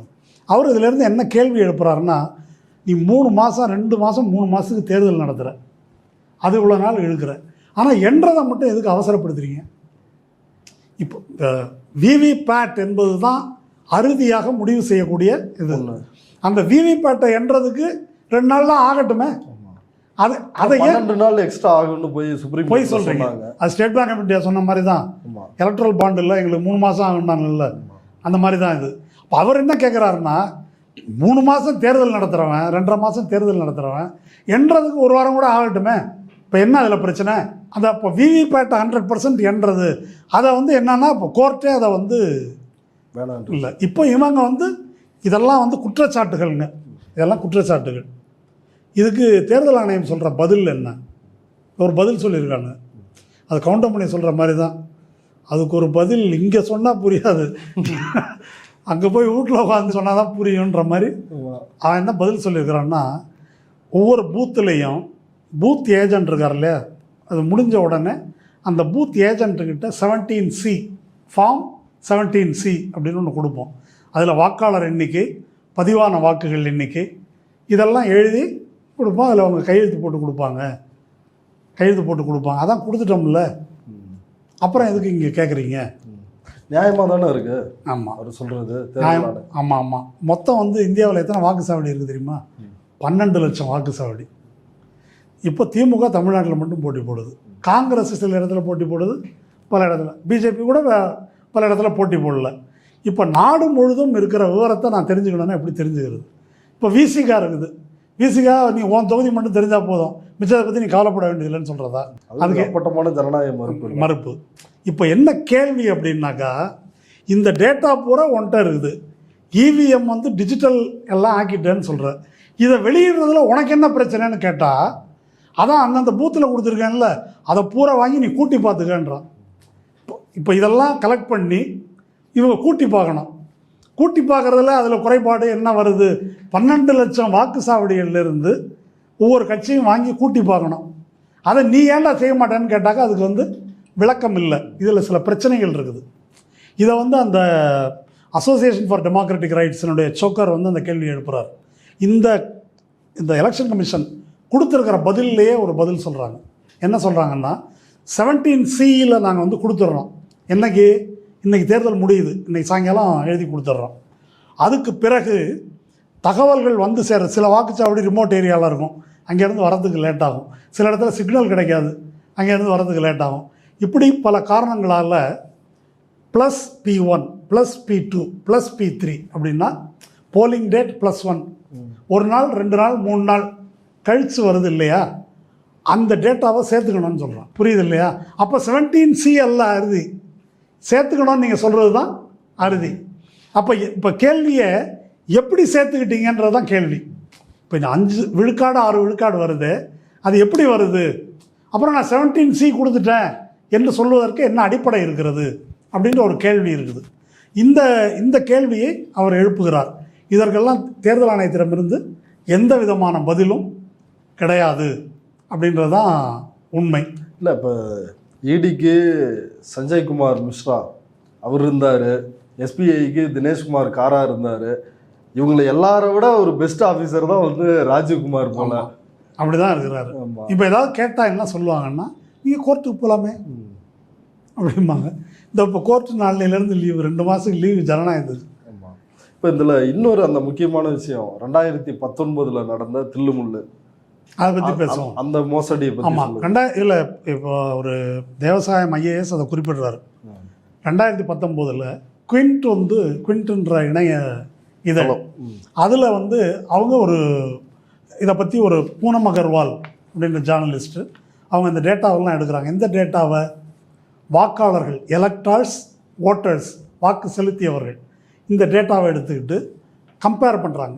கம்பேர் பண்ணி பார்த்தா 373 தொகுதி, 373 தொகுதியில் ரெண்டுக்கும் டிஃபரன்ஸ் இருக்குது. பதிவான வாக்குகளை விட எண்ணப்பட்ட வாக்குகள் அதிகமாகவும் இருக்குது, கம்மியாகவும் இருக்குது, ரெண்டும் இருக்குது. அப்போ கிளியராக தில்லுமுள்ளு நடந்துருக்குது, மோசடி நடந்துருக்குது, இது இருக்குது அப்படின்னு சொல்லிட்டு குறிப்பான காஞ்சிபுரம் தொகுதியில் 18,331 ஓட்டு. அது அந்த வாக்காளர்கள் எண்ணிக்கையை விட வாக்கு செலுத்தியவர்கள் எண்ணிக்கை அதிகமாக இருக்குது, 18,000 ஓட்டு. ஆமாம், எப்பா இது வெற்றி தோல்வியை தீர்மானிக்கிற ஓட்டு தான். தருமபுரி 17,871 ஓட்டு கூட, ஸ்ரீபெரும்புதூர் 14,512, மதுரா 9,906. இது மாதிரி 373 தொகுதி டிஃபரன்ஸ் வருது. இதில் அதிக அளவில் வெற்றி பெற்ற கட்சி எந்த கட்சி? கட்சி பிஜேபியாக தான் நினைக்கிறேன், நேச்சுரலி. ஆமாம், ஏன்னா இப்போ 373க்கும் நம்மகிட்ட டேட்டா இல்லை. அவங்க இதை சொல்லியிருக்கிறாங்க, இந்த 4 காட்டிட்டு இந்த மாதிரி. அதான் இதை வெளியிட்டு அவங்க விளக்கம் கேட்குறப்பயே இந்த ரிசல்ட் எல்லாம் வந்துருச்சு. ஆமாம், ரிசல்ட் அறிவிச்சு மோடி பதவி ஏற்றாச்சு. 4 நாள் கழிச்சு மே 27 கவுண்டிங் முடிஞ்சு ரிசல்ட் அறிவிச்சு 4 நாளைக்கு பிறகு தான் இதெல்லாம் செக் பண்ணுறாங்க. செக் பண்ணி 27 ஐயா இந்த மாதிரிலாம் இருக்குது, என்ன சொல்கிறீங்கன்னு சொல்லி தேர்தல் கமிஷனுக்கு லெட்டர் எழுதுகிறாங்க இவங்க, பூனம் அகர்வால். இருங்க, நாங்கள் பதில் சொல்கிறோம், நாங்கள் செக் பண்ணிவிட்டு பதில் சொல்கிறோம் அப்படின்னு தேர்தல் ஆணையம்லேருந்து ஒரு அதிகாரி பதில் சொல்கிறாரு. என்ன தெரியுமா செய்கிறாங்க? வெப்சைட்டில் இந்த டர்ன் அவுட் டீட்டெயில் போட்டிருந்தாங்கல்ல, அதை எடுத்துட்டாங்க. இந்த லிஸ்ட்டெல்லாம் தூக்கிட்டாங்க, அதுலேருந்து தூக்கிட்டாங்க. தெரிஞ்சால் தானே? ஆமாம், தெரிஞ்சதுனால தானே நீங்கள் கேட்குறீங்க. இது எப்படின்னா மேண்டில், இதில் எப்படின்னா லைட் தெரியும், அதை எடுத்துட்டாங்க. சரி, அப்போ இதில் கேள்வி என்ன அப்படின்னாக்கா, அப்போ இதில் இருந்து தெரியறது 2019 தேர்தலே தில்லுமுள்ளு மூலமாகத்தான் மோடி ஆட்சிக்கு வந்திருக்கிறார். ஆமாம், சரி, இப்போ இதுக்கு மேலே என்ன செய்ய முடியும் அப்படின்னு சொன்னாங்க. அப்போ இதே ஏடிஆர் அமைப்பு இருக்காங்கல்ல, சுப்ரீம் கோர்ட்டுக்கு போகிறாங்க. கோர்ட் இன்னும் விசாரிச்சுட்டு 2019 இப்போ வரைக்குமா? கேஸே இன்னும் எடுக்கல, கேஸ் இன்னும் விசாரித்து தீர்ப்பு சொல்லலை. ஒரு முறையாவது விசாரணைக்கு நீங்கள் அப்பாவுக்கு மட்டும்தான் நினைக்கிறீங்க, மொத்த இந்தியாவுக்கே தான் கதி. சுப்ரீம் கோர்ட்டு இது வரைக்கும் 2019 கேஸை இது வரைக்கும், நீங்கள் 2019 கேஸை விடுங்க, 2018 மத்திய பிரதேச எலெக்ஷன் ரிசல்ட் வருது. எங்கள் மாநில சிவராஜ் சிங் சௌஹான் சட்டமன்ற தேர்தல், காங்கிரஸ் ஜெயிச்சு அப்புறம் கவுக்குறாங்கல்ல 2018 அந்த தேர்தல், கமல்நாத்தோட ஆட்சி கவுறது. ஆமாம், அந்த தேர்தலில் அங்கே மொத்தம் 230 அசம்பிளி கான்ஸ்டிடுவன்சி. ஓகே, அதில் வாக்காளர்கள் எண்ணிக்கைக்கும் வாக்கு செலுத்தியவர்கள் எண்ணிக்கைக்கும் முரண்பாடு 204 தொகுதியில் 204. இதெல்லாம் வச்சுக்கிட்டு தான் இவிஎம் ரொம்ப சூப்பரு, நாங்கள் விவிபேட்டை என்ன வேண்டியதில்லை அப்படின்னு இவங்களும் ஆர்கியூ பண்ணுறாங்க. இல்லை, இப்போ இதில் மற்றவங்க ஆர்கியூ பண்ணுறது பத்திரிகையாளர் மணி இப்போ மட்டும் இல்லை, திரும்ப திரும்ப பல நேரங்களில் இவிஎம் மிஷினை குறை சொல்கிறவனை கடுமையாக எதிர்க்கிறாரு. உன்னால் கையால் ஆகாததுக்கு நீ இவிஎம் மிஷினை பற்றி சொல்கிறியா, மோடியை வீழ்த்த முடியாதுக்கு அப்படின்னு பல நேரங்களில். இப்போ மட்டும் இல்லை, இவிஎம் பற்றி எப்பெல்லாம் சர்ச்சைகள் எழுகிறதோ அப்பெல்லாம் இப்படி தான் அவரோட பதில். இவ்வளவு இதையும் தாண்டி அவர் சுப்ரீம் கோர்ட் ஜட்ஜாகலாம் நினைக்கிறேன் நான். இப்போ அனாவசியமாக குழப்பத்தை ஏற்படுத்தாதீங்க, அவநம்பிக்கை ஏற்படுத்தாதீங்க. யார்? எலெக்ஷன் கமிஷன் சொல்லுது, சுப்ரீம் கோர்ட்டும் சொல்லுது. இப்போ இவ்வளோ விவரம் இருக்குதுங்க. ரெண்டாவது, இந்த மெஷின் இயங்குற முறை பற்றி இப்பயே உத்தரப்பிரதேசத்துல கன்னோஜ் தொகுதி பல தொகுதிகளில் எதுக்கு போட்டாலும் பிஜேபிக்கு ஓட்டு விழுவுது, நான் சமாஜ்வாடிக்கு போட்டேன் கேள்வி எழுப்பியிருக்காங்க. இல்லை இப்போ எது வேணா இருக்கட்டும்ங்க, அந்த மாதிரி ஒருத்தர் கம்ப்ளைண்ட் பண்ணுறாருன்னா அதை அங்கே ரெக்கார்ட் பண்ணணும். விவிபேட்டை மொத்தமும் என்றதில் உனக்கு என்ன பிரச்சனை? அது ஏன் முடியாதுன்னு சொல்கிறதுக்கு என்ன காரணம் இருக்குது? எந்த நியாயமான காரணமும் இல்லை. அப்போது இது எல்லாமே இந்த கேள்விகள் எதற்கும் விடை இல்லை. இப்போ இவ்வளவு பேரும் கேட்டோம். சரி, அப்போ இதில் இருந்து ஒரு முடிவுக்கு வர முடியுது. இப்போ தேர்தலில் பாஜகவை தோற்கடிக்க முடியாது அப்படின்ற ஒரு முடிவு தானே. இது ஒரு இக்கட்டான ஒரு சூழ்நிலை, அதனால் தேர்தலில் பாஜகவை தோற்கடிப்போம். நீங்கள் 2018 தேர்தலில் நடக்குது, 19 நடக்குது, இப்போ நடக்குது. இது எதோட சம்மந்தப்பட்டது அப்படின்னு சொன்னாக்கா, இப்போ கட்சிகள் இதை ரைஸ் பண்ணுறாங்க. இப்போ லோக்நிதி சிஎஸ்டிஎஸ் சர்வேயில் 58% பேர் இவிஎம் மெஷின் மேலே எங்களுக்கு நம்பிக்கை இல்லை. அதுக்கு சுப்ரீம் கோர்ட்டில் இதை கோட் பண்ணார் பிரசாந்த் பூஷன். அதெல்லாம் தனியார் நடத்தின சர்வே, அதெல்லாம் ஒத்துக்க முடியாதுன்ட்டாங்க. 2019 கேஸு பெண்டிங் இருக்குது. அந்த மயிலாடு உங்கள் கோர்ட்டில் தான் பெண்டிங் இருக்குதுன்னு சொல்லியிருக்கணும். சொன்னால் கோவப்பட்டுருவாங்க ஜட்ஜஸ். என்ன அதனால் இப்போ நீதிமன்றம் அப்படி சொல்லுது. இப்போ வேறு என்ன வழி அப்படின்னு ஒன்று இருக்குது. வேறு ஒரு வழி இல்லாத போது இதுவும் மோசடி அப்படின்னு சொல்லிட்டா வேறு என்ன செய்கிறது? இப்போ இருக்கிறதுக்கு ஒரு வழி, ஏதோ கூட குறைச்ச அப்படி இப்படி இருந்தாலும் இதை வச்சு தான் சண்டை போட வேண்டியது. சமீபத்தில் ஒரு பேட்டியில் தோழர் தியாகு என்ன சொன்னார்னா, மக்களை அப்படியெல்லாம் ஏமாற்ற முடியாது, மக்கள் ஏற்றுக்க மாட்டாங்க, அதனால ஆட்சியாளர்கள் அந்த அளவுக்கு போக மாட்டாங்க அப்படின்ற மாதிரி. எந்த அளவுக்கு தில்லுமுள்ளு பண்ணுவாங்கன்றதான் இப்போ கேள்வி. ஓகே, 100%. இப்போ இங்கே பாருங்களேன், இப்போ தமிழ்நாட்டில் 40 தொகுதியிலையும் பிஜேபி ஜெயிக்குது அப்படின்னா ஒத்துக்க மாட்டாங்க. அப்போ இது பாலில் தண்ணி கலக்கிற மாதிரி தாங்க. ஒரு அளவாக கலக்கணும், ஒரு கணக்காக செய்யணும். அப்படி தான் இது நடக்குது. அப்படி ஒன்றும் கையில் இருக்கிறதுனால அப்படியே இது பாலுன்னு நம்புற அளவுக்கு தண்ணி கலக்கணும், புரியுது இல்லையா? அந்த மாதிரி இதில் ஒரு நம்பிக்கை இருக்கிற அளவுக்கு தில்லுமுள்ளு பண்ணலாம் அப்படின்றது அவங்களுக்கும் தெரியும். நீங்கள் எந்த கலப்படக்காரனை போய் பார்த்தாலும் அவங்களுக்கு அந்த லிமிட்டு தெரியும். கல் எவ்வளோ கலக்கலாம், அரிசி தெரியுமா தெரியாதா? மொத்தமும் கல்லையே கொடுத்துட முடியுமா? கொடுக்க முடியாது. அதனால் அது மாதிரி செய்கிறாங்க. அப்போ மக்களுக்கு என்ன நிலைமை அப்படின்னா, ஆமாங்க ஃப்ராடு பண்ணுறான்னு தெரியுது, யார் தாங்க யோக்கியம், எது தாங்க யோக்கியம் அப்படின்னு சொல்லிட்டு போடுறாங்க. அப்போ இது வேண்டாம் என்று சொன்னால் வேறொரு தீர்வு செல்லும் அளவுக்கு மக்களுக்கு இதில் புரிதல் ஏற்படவில்லை அப்படின்ற ஒரு பிரச்சனையும் இருக்குது. இப்போ இதெல்லாம் நம்ம பேசுகிறோமே, இது பொதுமக்கள் எவ்வளோ பேருக்கு தெரியும்னு நீங்கள் நினைக்கிறீங்க? பொதுமக்கள் வேணாம், படித்த அறிவாளிகள்னு சொல்கிறோம்ல, பேப்பர் படிக்கிறவங்க, அவங்களுக்கே எவ்வளோ தெரியும். இப்போ நாமே இப்போ இந்த விஷயத்தை பற்றி பேசும்போது இதுக்காக என்னப்பா நடந்துச்சு, 19 என்ன நடந்துச்சு, 18 என்ன நடந்துச்சு, இதெல்லாம் வேலை மெனக்கிட்டு தேடி எடுத்தால் தான் இதெல்லாம் தெரியுதே தவிர, அன்றாட வாழ்க்கையில் போயிட்டுருக்கிற மக்கள் இருக்கிறாங்க இல்லையா, அவங்களுக்கு இதுக்கெல்லாம் அன்றாடம் அவங்களோட வாழ்க்கை பிரச்சனையே அவங்களுக்கு பெருசாக இருக்குது. அப்போ நேரம் இருக்காது, அப்போ அதை கவனிக்க முடியாது. அதை கவனித்து புரிந்து கொள்வதன் வழியாகத்தான் அவர்களுக்கு அந்த விழிப்புணர்வு என்பது வரும். ஆனால் அந்த விழிப்புணர்வை நாம் ஏற்படுத்த வேண்டியிருக்கிறது. கட்சிகளுக்கு ஒரு சங்கடம் இருக்குது. இப்போ கார்கே லெட்டர் எழுதணுன்னா எலெக்ஷன் கமிஷன் என்ன சொல்கிறான், அப்போ ஜனநாயகத்தின் மீதே நம்பிக்கை இல்லாமல் நீங்கள் ஆக்குறீங்களா? ஜனநாயகத்தின் மீது நம்பிக்கை வரணும்னா நேர்மையாக நடந்துக்கடா, நேர்மை இல்லாமல் இருக்கிறீன்னு கேட்டாக்கா, அப்போ ஜனநாயகத்தின் மீதே நம்பிக்கை இல்லாமல் ஆக்குறீங்க, நீங்கள் சந்தேகத்தை உருவாக்குறீங்க. தேர்தல் நடக்கும்போது இந்த நேரத்தில் இப்படி பண்ணுறீங்கன்னு சொல்லிட்டு மிரட்டுறாங்க. அப்போ இதுதான் நிலைமை. கட்சிகளை பொறுத்த வரைக்கும் சரி வேண்டாம், நாங்கள் நாளையிலேருந்து புரட்சி பண்ணுறோம் அப்படின்ற போகிறாங்களா?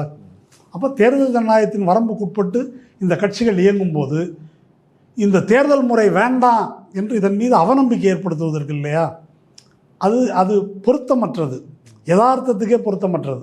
இந்த மெஷினில் தில்லுமுள்ள நடக்குது, அதனால் தேர்தல் வேண்டாம். அப்போ நம்ம எலெக்ஷனை நேர்மையாக நடத்து என்பதற்கான போராட்டம் இருக்குல்ல, அதை செய்யணும். அதை நோக்கி இப்போ வந்துட்டுருக்குது. நான் என்ன சொல்ல வரேன், 2018 நடந்துச்சு, 19 நடந்துச்சு. இதுவரைக்கும் இந்தியாவோட தேர்தலில் தோத்த கட்சி யாரும் நான் தோல்வியை ஒத்துக்க மாட்டேன்னு சொல்லலை. சொல்லியிருக்காங்களா? அதை நோக்கி இப்போ போயிட்டுருக்கோம். தனிப்பட்ட இப்போ அப்பாவு மாதிரின்றது கிட்டத்தட்ட உறுதியாயிருச்சு. ஆமாம், இல்லை இப்போ அப்பாவு போன்றவர்கள் முறைகேடுன்னு கேஸுக்கு போகிறாங்க, நடக்கிறது இல்லை, அவங்க போயிடுதுன்னு வச்சுக்கோங்க. ஆனால் மொத்தத்திலேயே ஒரு தேர்தல் முடிவை நாங்கள் ஒத்துக்க முடியாதுன்றது இருக்கு இல்லையா, அது எங்கே நடக்குதுன்னா கிழக்கு ஐரோப்பிய நாடு, புட்டின் மாதிரி இடம், சர்வாதிகாரம் இருக்கு இல்லையா, அங்கே தான் மக்கள் ரோட்டுக்கு வராங்க. இப்போ தேர்தல் ஆணையம் குறித்து ஏற்கனவே அந்த எலக்ட்ரல் பாண்டு அந்த பிரச்சனை வந்தப்பயே நம்ம இது குறித்து ஒரு மணி நேரம் விவாதிச்சிருக்கிறோம். இப்போ மீண்டும் அதே ஒரு பிரச்சனையை பரகலா பிரபாகர் அவரும் எழுப்பியிருக்கிறார் ஒரு கட்டுரை மூலமாக. ஆமாம், எழுதியிருக்காரு. ஆமாம், இவங்க தோத்துட்டு ஆட்சியை விட்டு விலக மாட்டார்கள், அப்படி போக மாட்டாங்க அப்படின்ற ஒரு விஷயத்தை எழுதியிருக்கிறாரு. நீங்களும் அதை ட்வீட் பண்ணியிருந்தீங்க. ஆமாம். அப்படின்னா என்னதான் இதுக்கு தீர்வு? இப்போது பரகலா பிரபாகர் வயரில் வந்து ஒரு 2-3 நாள் முன்னால் அது எழுதியிருக்காரு. அந்த விஷயம் பற்றி வெவ்வேறு சந்தர்ப்பங்களில் நானும் பேசி வந்திருக்கேன். அவர் வந்து காங்க்ரீட்டாக இதை உதாரணங்களை வந்து சொல்கிறார். ஜனவரி 1ஆம் தேதி தேர்தல், ஜூன் 1ஆம் தேதி தேர்தல் முடியுது, 4ஆம் தேதி இந்த ரிசல்ட்டு. இப்போ இதெல்லாம் ரொம்ப ஸ்மூத்தாக வழக்கமாக நடக்கிறது போல் நடந்துடும் என்று நம்பாதீர்கள். அவ்வளோ ஈஸியாக வந்து இவர்கள் அதிகாரத்தை விட்டு போக மாட்டார்கள் அப்படின்னு எழுதியிருக்காரு. இப்போ போக மாட்டாங்கன்றத இப்போ நம்ம இத்தனை நேரம் இவிஎம் பிரச்சனை, தேர்தல் ஆணையம் பிரச்சனை, இதிலிருந்து மட்டும் அவர் எழுதலை. அவர் இதை சொல்கிறார். இப்போ இது வரைக்கும் இந்த தேர்தல் எப்படி நடந்திருக்குது, இப்போது ஃப்ரீ அண்ட் ஃபேர் எலெக்ஷன் அப்படின்னு சொல்கிறோம் இல்லையா, அதுக்கு என்ன அர்த்தம்? சுதந்திரமான, யாருக்கு சுதந்திரமான? வாக்களிக்கிறவங்க இருக்காங்க இல்லையா. நம்ம நாட்டில் வந்து தலித் மக்கள் வாக்கு செலுத்த முடியாமல் தடுக்கப்பட்டிருக்கிறார்கள். வேறு பல காரணங்களுக்காக இந்த வாக்குச்சாவடி கைப்பற்றுறது, அடித்து விரட்டுறது. இப்போ முஸ்லீம்களை விரட்டியிருக்காங்கல்ல. அப்போது அந்த ஃப்ரீடம் இருக்குது இல்லையா, அது இல்லாமல் இருந்திருக்குது. ஃபேர் அப்படின்னா என்ன? ஃபேருங்கிறது ரொம்ப முக்கியமானது. நியாயமான என்ன? இப்போது ஒரு கேம் நடக்குது, ஒரு ஃபுட்பால் மேட்ச் நடக்குது. அதில் ஒரு டீம் வந்து நல்ல பிரேசில்னு வச்சுக்கோங்க. பிரேசிலும் இந்தியாவும் கால்பந்தில் பிரேசில் தான் ஜெயிக்கும் அப்படின்றது ஒரு அனுமானிக்கலாம் இந்த டீம்னு சொல்லி. ஆனால் ரெஃபரி வந்து 2 பேருக்கும் சமமாக நடந்துக்கணும், அழுகுண்ணி ஆட்டம் ஆடக்கூடாது அப்படின்றது ஒன்று இருக்குது. இப்போது இந்த பக்கம் பிஜேபி இருக்குது, இந்த பக்கம் விசிகா இருக்குது. 2 பேரும் சமமாக சொத்துலையோ மற்றதுலையோ சமம் இல்லை. ஆனால் 2 பேரும் ஒரு தொகுதியில் போட்டி போடுறாங்க அப்படின்னு சொன்னாக்க அதில் சமத்துவத்தை நிலைநாட்ட அவர்கள் செய்யணும். இதில் சமத்துவம்னு பேசும்போது ஒரு விதமான ஈக்விட்டி வந்து இங்கே தேவையாக இருக்குது. அதனால தான் அங்கெல்லாம் சொல்லாத ஒரு விஷயம், பிஜேபி கிட்ட பணபலம் இருந்தாலும் ஒரு வேட்பாளர் இவ்வளோ தான் செலவு பண்ணணும், அதெல்லாம் ஒழுங்காக நடக்கலையான்றது வேறு. ஆனால் அந்த லிமிட்டேஷன் எதுக்கு வைக்கிறோம் அப்படின்னு சொன்னால், இது டெமோக்ரஸியை நிலைநாட்டுவதற்கான ஒரு தேர்தல். எலக்ட்ரல் பாண்டு ரத்து பண்ணது அதே தான், ஃப்ரீ அண்ட் ஃபேர் எலெக்ஷன். அதுக்காக தான். அப்போ அந்த ஃபேர்னஸ் இருக்கணும் அப்படின்றது ஒரு விதி. அந்த ஃபேர்னஸ் இல்லாமல் ஆக்குறது இருக்கு இல்லையா, அதுதான் இத்தனை நாளாக நடந்திருக்கு. அதுதான் எலக்ட்ரல் பாண்டு, அதுதான் இடிஐஏவி எதிர்கட்சிகளை முடக்கிறது, அதுதான் 2 சிஎம்மை உள்ளே வச்சுருக்கிறது, அதுதான் காங்கிரஸ் முதலான கட்சிகளுடைய அக்கௌண்ட்டை முடக்கிறது, அதுதான் ஷிண்டேயையும் பவாரையும் எல்லாரும் விலைக்கு வாங்கிறது, ஆட்சிகளை விலைக்கு வாங்குவது. இது எல்லா முறைகேடுகளும், இது எல்லாமே ஃபேர் எலெக்ஷனுக்கு எதிரான ரிக்கிங் நடவடிக்கைகள் தான். கடைசி பட்ச ரிக்கிங் தான் இப்போ இவிஎம்மில் நடக்கிறது. இது முன்னாலே இதெல்லாம் ஒரு பட்டியல் போடுறாரு. இதெல்லாமே எதுக்காக பண்ணுறாங்கன்னாக்கா, எக்காரணம் கொண்டும் நம்ம தோக்க முடியாது. 400 அப்படின்னு அவங்க சொல்கிறது எதுக்குன்னாக்கா, 400 ஜெயிக்கிறான் அப்படின்னு திரும்ப சத்தமாக சொல்லும்போது மக்கள் வந்து சரி அப்போ 400 ஜெயிக்கிறாங்க போல இருக்குது அப்படின்னு ஒரு நம்பிக்கையை ஏற்படுத்துவதற்கு. அதுக்கு என்ன தில்லுமுள்ளு பண்ணாலும், இப்போ எதிர்கட்சிகளை முடக்கி கையை காலை கட்டி போட்டு நான் ஜெயிக்கிறேன் அப்படின்னு சொன்னாங்க, அந்த சண்டையில் நான் ஜெயிக்கிறேன்னு சொன்னால் அது மாதிரி தான் இது. 400ன்றது ஒரு பொது கருத்து உருவாக்கத்தை ஏற்படுத்திட்டு, ஆமாம் பாருங்க, அது கீழே என்ன வேணால் பண்ணிக்கலாம் அப்படின்றதுக்காக. அப்போ இதெல்லாம் பண்ணியிருக்கிறாங்க அப்படின்னு சொல்லிட்டு அடுத்த ஸ்டெப்புக்கு வர்றாரு. இப்போது ஒரு வேளை தோத்துட்டாக்க சரி அப்படின்னு ஒரு பதவியை கொடுத்துட்டு போயிடுவாரா? அது கூட வேற ஒரு இதில் சொல்லியிருந்தோம், நீங்கள் மோடியை எதிர்க்கட்சி தலைவராக உட்காந்து பேசுகிறத கற்பனை பண்ணி பாருங்கள், நடக்குமா? அது அவர் பிரதமராக உட்காந்தே பதில் சொல்கிறதில்ல, எதிர்க்கட்சி தலைவராக எப்படி பதில் சொல்லுவார்? அப்போது அவர் பதவி வெளியே போனாக்க என்ன நடக்கும் அப்படின்னா, எலக்ட்ரல் பாண்டு இப்போ உடனடியாக உள்ளது கண்ணுக்கு முன்னால். ஒரு மிகப்பெரிய ஊழல், முறைகேடு, பொது சொத்து கொள்ளையடித்தது தொடர்பான, இவங்க காசு வாங்கினதில்லை, அந்த காசை வாங்கிட்டு என்ன கொடுத்துருக்காங்க அப்படின்றத பற்றிய விசாரணை நடக்கும். இப்போ பிஜேபியினுடைய மொத்த ப்ராப்பர்ட்டிஸை கணக்கு பண்ணியிருக்காங்க. அவங்க காட்டியிருக்கிற வருவாய் கணக்கு இருக்குது, 2க்கும் 60,000 கோடி ரூபா டிஃப்ரென்ஸ் இருக்குது. 60,000 கோடி ரூபா, அதாவது வருமானத்துக்கு மேல் 60,000 கோடி ரூபாய்க்கு ப்ராப்பர்ட்டி வாங்கியிருக்குது யார்? பிஜேபி. அந்த 60,000 ரூபா எங்கேருந்து வந்துச்சு? எந்த வரி இல்லா சொர்க்கத்திலேருந்து எந்த அதானி கொடுத்தாரு அப்படின்றதுக்கு அவர்கள் விளக்கம் சொல்ல வேண்டி இருக்கும். ரஃபேல் டீல் இருக்குது, ரஃபேல் டீலை ஊற்றி மூணது திரும்ப ஓப்பன் பண்ணக்கூடும். அப்புறமா இது இருக்குது, நம்ம லோயா கேஸ் இருக்குது, அது நீதிபதியோட மர்மம் மரணம் அது இருக்குது. பெகாசஸில் எதிர்க்கட்சிகள் முதல் எல்லாரையும் உளவறிந்தது பற்றிய அது இருக்குது. அதை ஓப்பன் பண்ண வேண்டியிருக்கும். இது ஒரு நீண்ட பட்டியல். இவர்களுடைய முறைகேடுகள் இருக்கு இல்லையா, நீண்ட 40லேருந்து ஏகப்பட்டது இருக்குது. இந்த முறைகேடுகள் ஓப்பன் பண்ணாக்க இவங்க கதி என்ன அப்படின்றது ஒரு பிரச்சனை. இப்போயே நார்த் பிளாக்கில் அப்பப்போ எரியுது, அது என்னன்னு தெரியல. அது என்ன அப்போ இந்த கேள்வி இருக்குது. இதுக்கு மேலே ஒரு பிரச்சனையை அவர் சொல்லுகிறார். இதெல்லாம் வந்து மோடியோ அமித்ஷாவோ நிர்மலா சீதாராமனோ உள்ளே போயிடுவாங்க என்ற பிரச்சனை மட்டுமல்ல. இப்போ ஒரு 100 ஆண்டு ஆகிடுச்சு ஆர்எஸ்எஸ் ஆரம்பிச்சு. இப்போ இந்து ராஷ்டிரம் சமீபித்திருக்கிறது அப்படின்னு சொல்லிட்டு இருக்கிறாங்க. இப்போ 100 ஆண்டு கொண்டாடுற தருணம். இப்போது இந்த ஊழல்லாம் சந்திச்சிருக்குதுன்னு வச்சுக்கோங்க. இந்த பக்கம் பிரஜ்வல் ரேவண்ணா, அந்த பக்கம் அந்த பிரிஜ்பூஷன் சரண் சிங், அந்த பக்கம் வெஸ்ட் பெங்கால் கவர்னரு, அதுக்கு முன்னால் சண்முகநாதன், இங்கே புரோஹித், ஒரே பாரதிய ஜல்சா பார்ட்டின்றதுக்கு இந்தியா பூரா ஒழுக்கக்கேட்டுக்கான உதாரணங்கள். அப்புறம் இந்த மாதிரி தில்லு முள்ளு, கொள்ளை, திருட்டு, அயோக்கியத்தனம், நாட்டு சொத்தை விற்றது, இப்படி வரிசையாக எல்லாமே வெளிவரும்போது டிஸ்கிரெடிட் ஆகி மதிப்பிழப்பது மோடியும் அமித்ஷாவும் மட்டுமல்ல, ஆர்எஸ்எஸும் மதிப்பிழக்கும். அவர் எப்படி கம்பேர் பண்ணுறாருனாக்கா, இது அத்தனையும் திறந்து விட்டால் இந்த அசிங்கங்கள்லாம் வெளியே வந்துச்சுன்னாக்கா 48 காந்தி கொலையின் போது எப்படி ஆர்எஸ்எஸ் தனிமைப்பட்டதோ, அன்னைக்கு என்ன நினைச்சாங்க அப்படின்னா நாக்பூர் ஆஃபீஸே போய் அப்போ அடித்தாங்கன்னு தீரேந்திரஜா எழுதியிருக்காரு. ஆமாம், அன்று இந்தியா பாகிஸ்தான் பிரிவினையின் போது 2 பக்கமும் பல லட்சக்கணக்கான இந்துக்களும் முஸ்லீம்களும் ஒருவருக்கொருவர் கொன்று கொண்டு அதில் வந்து ஒரு மதவெறி வட இந்தியாவில் தலதுக்கி இருந்த தருணத்தில் முஸ்லீமுக்கு பாகிஸ்தான்னாக்கா இந்துவுக்கு இந்துஸ்தான் அப்படின்னு இவங்க பேசிகிட்டு இருந்த நேரம் அது. அப்போ இதுதான் சரியான தருணம் இந்து ராஷ்டிரத்துக்கு அப்படின்னு அவங்க பேசிகிட்டு இருந்த தருணத்தில் அதை தாண்டி ஒரு மதசார்பற்ற நாடாக இந்தியா வர்றதுக்கு ஒரு பக்கம் அரசியல் நிர்ணய சபை விவாதம், டாக்டர் அம்பேத்கருடைய பாத்திரம், நேரு, இதெல்லாம் ஒரு பக்கம் இருந்தாலும் தன் தலையிலேயே மண்ணள்ளி போட்டுக்கிட்ட நடவடிக்கை வந்து காந்தியை அவர்கள் கொலை செய்தது. காந்தியை கொலை செய்ததன் வாயிலாக ஆர்எஸ்எஸ் தனிமைப்பட்டது. அன்னைக்கு ஆர்எஸ்எஸ் மேலே மக்கள் எப்படி இந்திய மக்கள் ஒரு வெறுப்பு கொண்டார்களோ அப்படி ஒரு வெறுப்புக்கு வந்து இதெல்லாம் வெளியே வந்துச்சுனாக்கா ஆகும். அதனால் மொத்தமாக அசிங்கப்படுவாங்க. இப்போ இது பிரஜ்வல் ரேவண்ணா மாதிரி ஆகும்னு வச்சுக்கோங்களேன், அப்படி ஒரு நிலைமை வந்துடும். அதனால் இப்படி நிர்வாணமாக்கப்படுவதை அவர்கள் விரும்ப மாட்டார்கள்.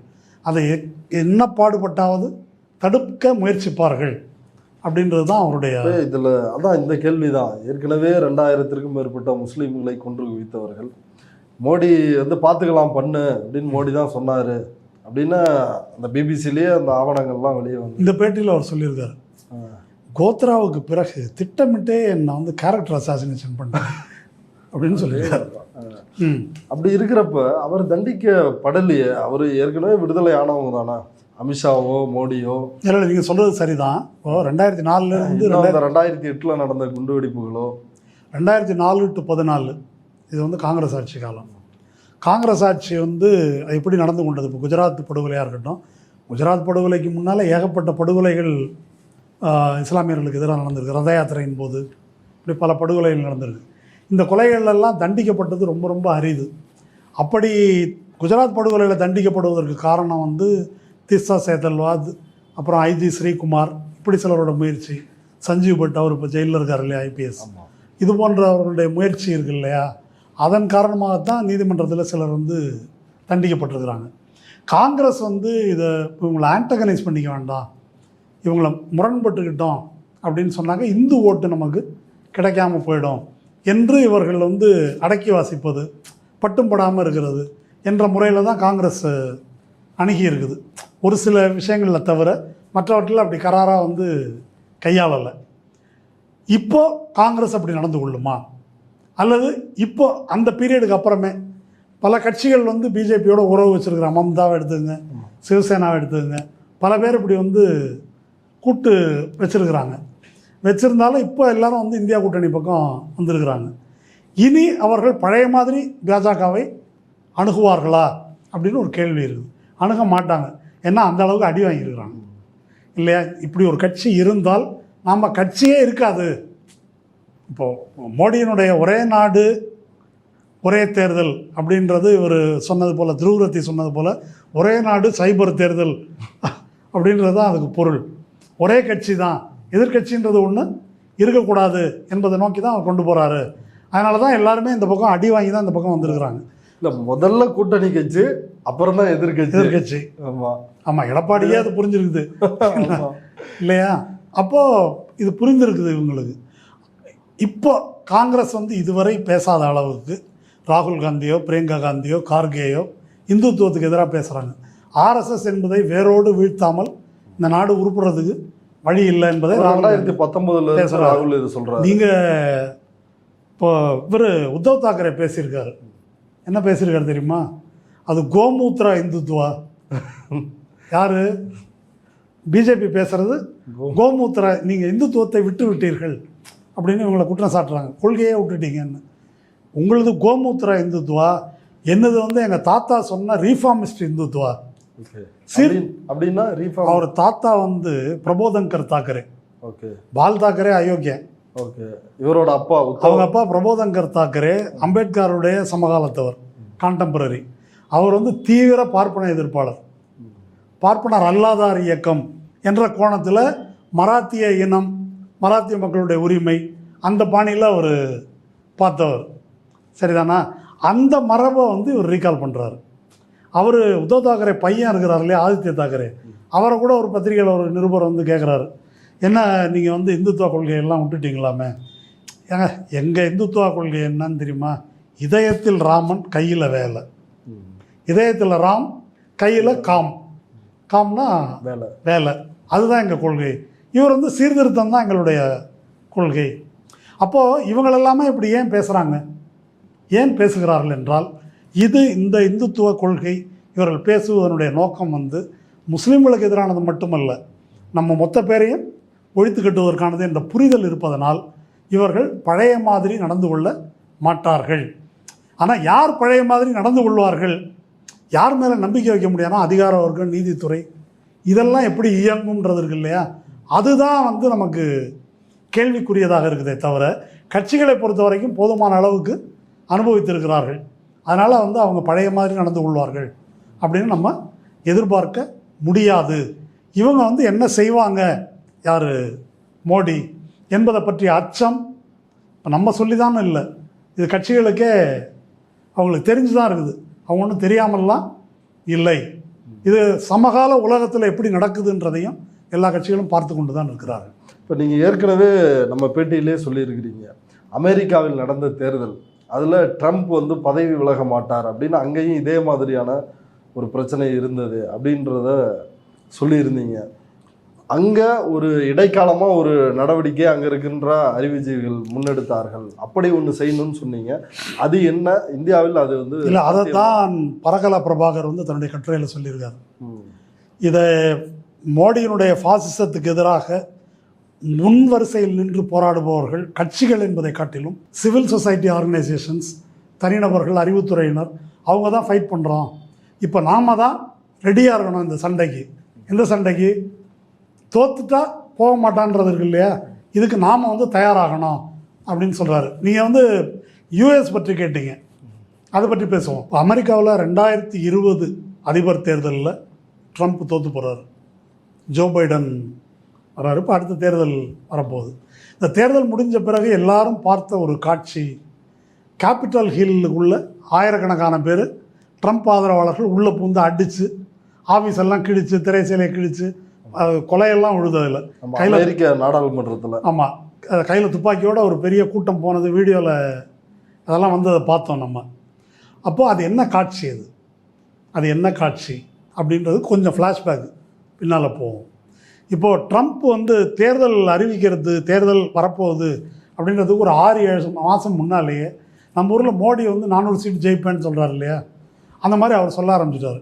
தேர்தல் வருது, நான் தான் ஜெயிக்கிறேன், ஆனால் நான் தோற்றதாக அறிவிச்சிருவாங்க அப்படின்னு வந்து அதுக்கு ஒரு சதி நடக்குது. நீங்கள் தான் காப்பாற்றணும், நீங்கள் தான் காப்பாற்றணும்னு யாரை பார்த்து சொல்கிறாருனாக்கா அவருடைய ஆதரவாளர்கள்.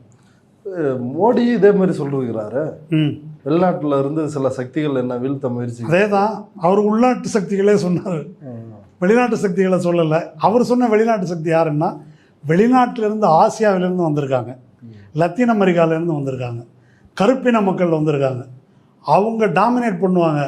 அப்புறம் நம்மன்னா யார்? வெள்ளைக்காரர்கள், இந்த மண்ணுக்குரியவர்கள், நம்மெல்லாம் அவ்வளோதான், 2 எருமாட்டா ஒரு எருமாட்டை பிடிச்சிட்டு போயிடுவான்ற மாதிரி அதே கதையெல்லாம் வந்து அங்கே சொன்னார். நீங்கள் இங்கே மாட்டு மூத்திர சங்கி அப்படின்னு இவர் சொல்லியிருக்காரு. கொரோனா போது சாணி தொட்டியில் குதிச்சாங்க. இதே மாதிரி ட்ரம்ப் கொரோனான் போது தாம்பாளத்தை தட்டுங்க அப்படின்னாரு. அதே மாதிரி ட்ரம்ப் என்ன சொன்னார்? நேராக ப்ரெஸ் மீட்டில், அவர் மோடி மாதிரி அவர் ப்ரெஸ்ஸுக்கெல்லாம் வராமல் இருக்கிறதில்ல, ப்ரெஸ் மீட்டில் நேராக வந்து அவருடைய சயின்டிஃபிக் அட்வைசர் பக்கத்தில் இந்த டாக்டர் உட்காந்துருக்குறாங்க. இது எதுக்கு இப்போ வேக்சினேஷன் அனாவசியமாக அலைஞ்சிட்ருக்கீங்க? இந்த லைசால் எடுத்து இன்ஜெக்ஷன் போட்டோம்னாக்கா போட்டாக்கா செத்துற போகுது, இதில் என்ன பிரச்சனை? அப்போ அந்த டைமில் இந்த சானிடைசர்லாம் குடிச்சு இறந்தாங்கல்ல, அதான் சொன்ன உடனே என்ன சொல்கிறீங்க அப்படின்னு அந்த அம்மாவை கேட்குறாங்க, சீஃப் சயின்டிஃபிக் அட்வைசர்.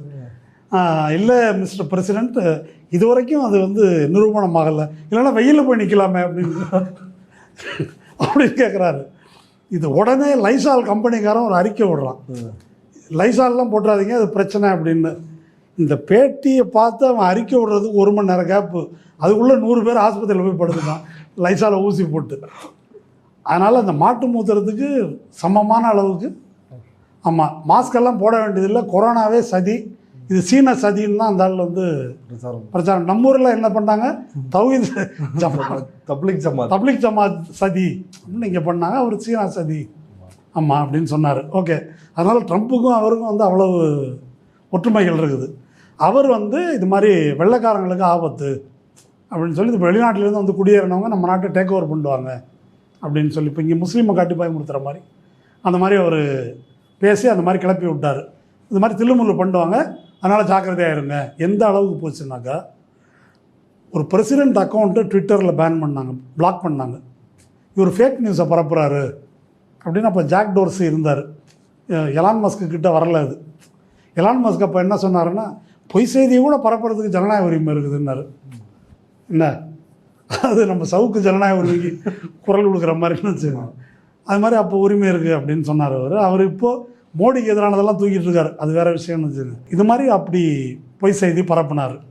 இப்போ இதை பார்த்துட்டு அன்னைக்கு இப்போ பரகல பிரபாகர் மாதிரி அந்த நாட்டில் இருக்கக்கூடிய டெமோக்ராட்டிக் பார்ட்டி இருக்குது இல்லையா, ஜோ பைடன் கட்சி, அதை சேர்ந்தவர்களுக்கெல்லாம் ஒரு கவலை. அப்போ உங்களுக்கு தெரியும், தேர்தலுக்கு முன்னால் பிளாக் லைவ்ஸ் மேட்டர் அப்படின்னு ஒரு மிகப்பெரிய போராட்டம் நடக்குது. அதில் கருப்பின மக்களும் வெள்ளை இன இளைஞர்களும் லட்சக்கணக்கான பேர் இணைந்து அந்த போராட்டத்தில் பங்கேற்கிறாங்க. அவங்க எல்லாருமே அநேகமாக ஜனநாயக கட்சி ஆதரவாளர்கள். உட்கட்சியில் ஜனநாயக கட்சிக்குள்ள ஜோ பைடனும் இந்த பக்கம் பெர்னி சாண்டர்ஸும் போட்டி போடுறாங்க. பெர்னி சாண்டர்ஸ் வந்து கொஞ்சம் சோஷலிச கொள்கைகளின் பால் உடன்பாடு உள்ளவர், மக்கள் நல கொள்கைகளின் பால். அதில் வந்து பைடனுக்கும் அவருக்கும் கொஞ்சம் ஓட்டு வித்தியாசம்தான். பெர்னி சாண்டர்ஸ் விட்ரா பண்ணிக்கிட்டு ஜோ பைடனுக்கு ஓட்டு போட்டுருங்க அப்படின்னு தன்னுடைய ஆதரவாளர்களை கேட்டுக்கொள்கிறார். ஏன்னா முந்தைய தேர்தலில் ஜோ பைடனும் பிற்போக்குவாதி தான், அவருக்கு ஓட்டு போடக்கூடாது அப்படின்னு சொல்லி இவங்க போடாமல் இருந்ததுனால ஜனநாயக கட்சி தோற்று போகுது. இப்போ பெர்னி சாண்டர்ஸ் என்ன சொல்கிறாரு, ட்ரம்ப் தான் மிகப்பெரிய அபாயம். அது பெர்னி சாண்டர்ஸு ஒரு சாதாரண நபர் முதல் நோம் சாம்ஸ்கி போன்ற அறிஞர்கள் வரையில் அமெரிக்காவை பாசிசத்திலிருந்து காப்பாற்ற வேண்டுமானால் ட்ரம்ப்பை வந்து ஜெயிக்க விடக்கூடாது அப்படி பிரச்சாரம் பண்ணுறாங்க. இந்த பக்கம் ட்ரம்ப் வந்து இப்படி பிரச்சாரம் பண்ணுறாரு. இது வெறுமனை பிரச்சாரம் பண்ண அங்கே வந்து மணிமாரி பத்திரிகையாளர்கள் இருந்தால் நோம் சாம்ஸ்கியும் வந்து அவர் கைக்கூலி காசு வாங்கிட்டாரு சொல்லலாம். என்ன நடந்தது அப்படின்னு சொன்னால், இவங்க சும்மா பேசிகிட்டு இருந்தால் பயன் இல்லை, இது வந்து ஒரு முரட்டு முட்டாள் கூட்டம், என்ன வேணால் செய்வானுங்க அப்படின்னு. ஏன்னா அங்கே எப்படி இருந்தது தெரியுமா, இங்கே வந்து மோடியை கடவுள் அனுப்புனாங்கள்ல, அன்னைக்கு ட்ரம்ப் பெண்களை கேவலமாக பேசியிருக்காரு, இப்படி அயோக்கியதனம் பண்ணியிருக்காரு. அதெல்லாம் சிஎன்எனில் நீங்கள் பாருங்கள், போய் பாருங்கள், பேட்டி கேட்டாக்க அவர் வந்து தேவன் அனுப்பிய தூதர். அவர் யார்? ட்ரம்ப்பு அதே மாதிரி இந்த பிளாக் லைவ்ஸ் மேட்டர் போராட்டம் தீவிரமாக நடைபெற்ற போது சர்ச்சுக்கு முன்னால் பைபிள் எடுத்து வச்சுட்டு நின்னார். இந்த காட்சியெல்லாம் அதனால் இந்த சிமிலாரிட்டி வந்து எக்கச்சக்கமாக இருக்குது. அப்போ இவர்கள் என்ன செய்தார்கள் இந்த மாதிரி ஜனநாயகவாதிகள்லாம்னா, நம்ம சேர்ந்து ஒரு கமிட்டி அமைப்போம், ட்ரம்ப் வந்து எதை வேணால் செய்வார் அப்படின்னு சொல்லிட்டு ஒரு கமிட்டி அமைக்கிறாங்க. அந்த கமிட்டிக்கு பேர் டிரான்சிஷன் இன்டெகிரிட்டி ப்ராஜெக்ட். டிரான்சிஷன்னாக்க பதவி மாற்றம், இன்டெகிரிட்டினா அது நேர்மையான முறையில் நடக்கணும், அதுக்கான ப்ராஜெக்ட் திட்டம். அதில் வந்து எல்லாரும் வழக்கறிஞர்கள், பேராசிரியர்கள், அறிவுத்துறையினர், அரசியல்வாதிகள், ஓய்வு பெற்ற அதிகாரிகள், இராணுவ அதிகாரிகள் அத்தனை பேரும் சேர்ந்து வெறுமனே கட்டுரை எழுதலை. அவங்க என்ன செய்கிறாங்க, வார் கேம் நடத்துகிறாங்க. வார் கேம்னா என்ன, நம்ம தீயணைப்பு படை பயிற்சின்னு நடத்துவாங்க தெரியுமா, ஆக்சுவலாக கட்டடத்திலேருந்து செய்வாங்க இல்லையா. ஆமாம். அப்போது அவங்க என்ன செய்கிறாங்கன்னா, ட்ரம்ப் என்னெல்லாம் செய்யக்கூடும், அங்கே வந்து 2 இது இருக்குது வாக்கு. நம்ம மாநிலம் மத்திய மாதிரி எலக்ட்ரல் காலேஜ், பாப்புலர் ஓட்டு அப்படின்னு 2 ஓட்டு இருக்குது. அதில் வந்து ஜோ பைடன் அறுதி பெரும்பான்மையுடன் ஜெயித்தால் ட்ரம்ப் என்ன செய்வார். ட்ரம்ப் வந்து எலக்ட்ரல் காலேஜில் ஜெயிச்சு பாப்புலர் ஓட்டில் தோற்று போனாக்கா அப்போ ட்ரம்ப் என்ன செய்வார். ஜோ பைடன் நேரோ மார்ஜினில், குறைந்த மார்ஜினில் ஜெயிச்சாக்கா அப்போ வந்து ட்ரம்ப் என்ன செய்வார். எதுவுமே இல்லாத இழுபறி நிலை நீடித்தால் ட்ரம்ப் என்ன செய்வார். இந்த விஷயத்தில் நீதிமன்றம் தலையிட மாட்டேன் என்று சொல்லிவிட்டால் ட்ரம்ப் என்ன செய்வார். நீதிமன்றம் தலையிட்டு கட்டுப்பட மாட்டேன் என்று சொன்னால் அப்போ என்ன நடக்கும். இப்படி எல்லா பாசிபிலிட்டிஸையும் போட்டு அதை ஆக்சுவலாக நடத்தி பார்க்குறாங்க. ஒவ்வொரு டீமும் அந்த தரப்பாக நின்று என்ன செய்வோம். இதை பற்றி தேர்தல் வந்து நவம்பர் 3, 2020, செப்டம்பர் 3, 2020 ரோசா புரூக்ஸ் அப்படின்ற ஒரு ஜூரிஸ்ட், சட்ட வல்லுநர், அவங்க வந்து வாஷிங்டன் போஸ்ட்டில் ஒரு கட்டுரை, நிறைய கட்டுரை வந்துருக்கு, இந்த ஒன்றை மட்டும் இதை படித்து பாருங்கள். அந்த கட்டுரையோட தலைப்பு வந்து what is the worst that good happen. அப்படின்னா என்ன அர்த்தம், மிக மோசமாக என்ன நடக்கும் அப்படின்றது தான் தலைப்பு. ஒரு மாதம் முன்னால். இப்போ கார்கே வந்து இதை எழுதுனதுக்கே நீ வந்து தேச துரோகி, ஜனநாயகத்தின் மேலே உனக்கு நம்பிக்கை இல்லையான்ற ரேஞ்சுக்கு தேர்தல் ஆணையம் சொல்லுது. இது வந்து வாஷிங்டன் போஸ்ட்டு கட்டுரை. இந்த வார் கேம்ஸ் எல்லாம் எழுதுகிறாங்க அதில், இதெல்லாம் நம்ம செய்யணும் அப்படின்னு சொல்லி. அப்படியெல்லாம் வந்து திட்டம் போட்டு முன்னெச்சரிக்கையாக பண்ணுறாங்க. அதற்கு இடையிலும் ட்ரம்ப் தான் செய்ய வேண்டியதெல்லாம் செய்கிறார். போஸ்டல் ஓட்டில் தில்லு முள்ளு பண்ணுறதுக்கு, போஸ்டல் ஓட்டு அங்கே ரொம்ப அதிகம், போஸ்டல் ஓட்டில் தில்லு முள்ளு செய்கிறதுக்கான முயற்சிகள். அப்புறம் தோத்த இடங்களில் அந்த பகுதியில் இருக்கிற தேர்தல் அதிகாரியை நான் ஜெயிச்சேன்னு அறிவிக்க சொல்லி இவர் வந்து முயற்சி பண்ணியிருக்காரு. அந்த முயற்சி.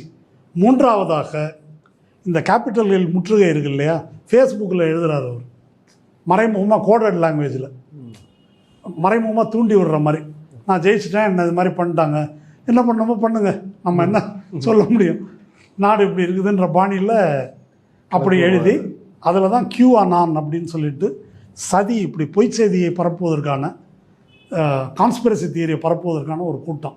அது ஒரு தனி கதை. அப்படி ஒரு சதி கோட்பாடை பரப்பி நம்ம அமெரிக்காவே இவங்க டேக் ஓவர் பண்ண போகிறாங்க, அந்நிய சக்திகள் அமெரிக்காவை பிடிக்க போகுது, அதை எப்படியாவது காப்பாற்றணும்.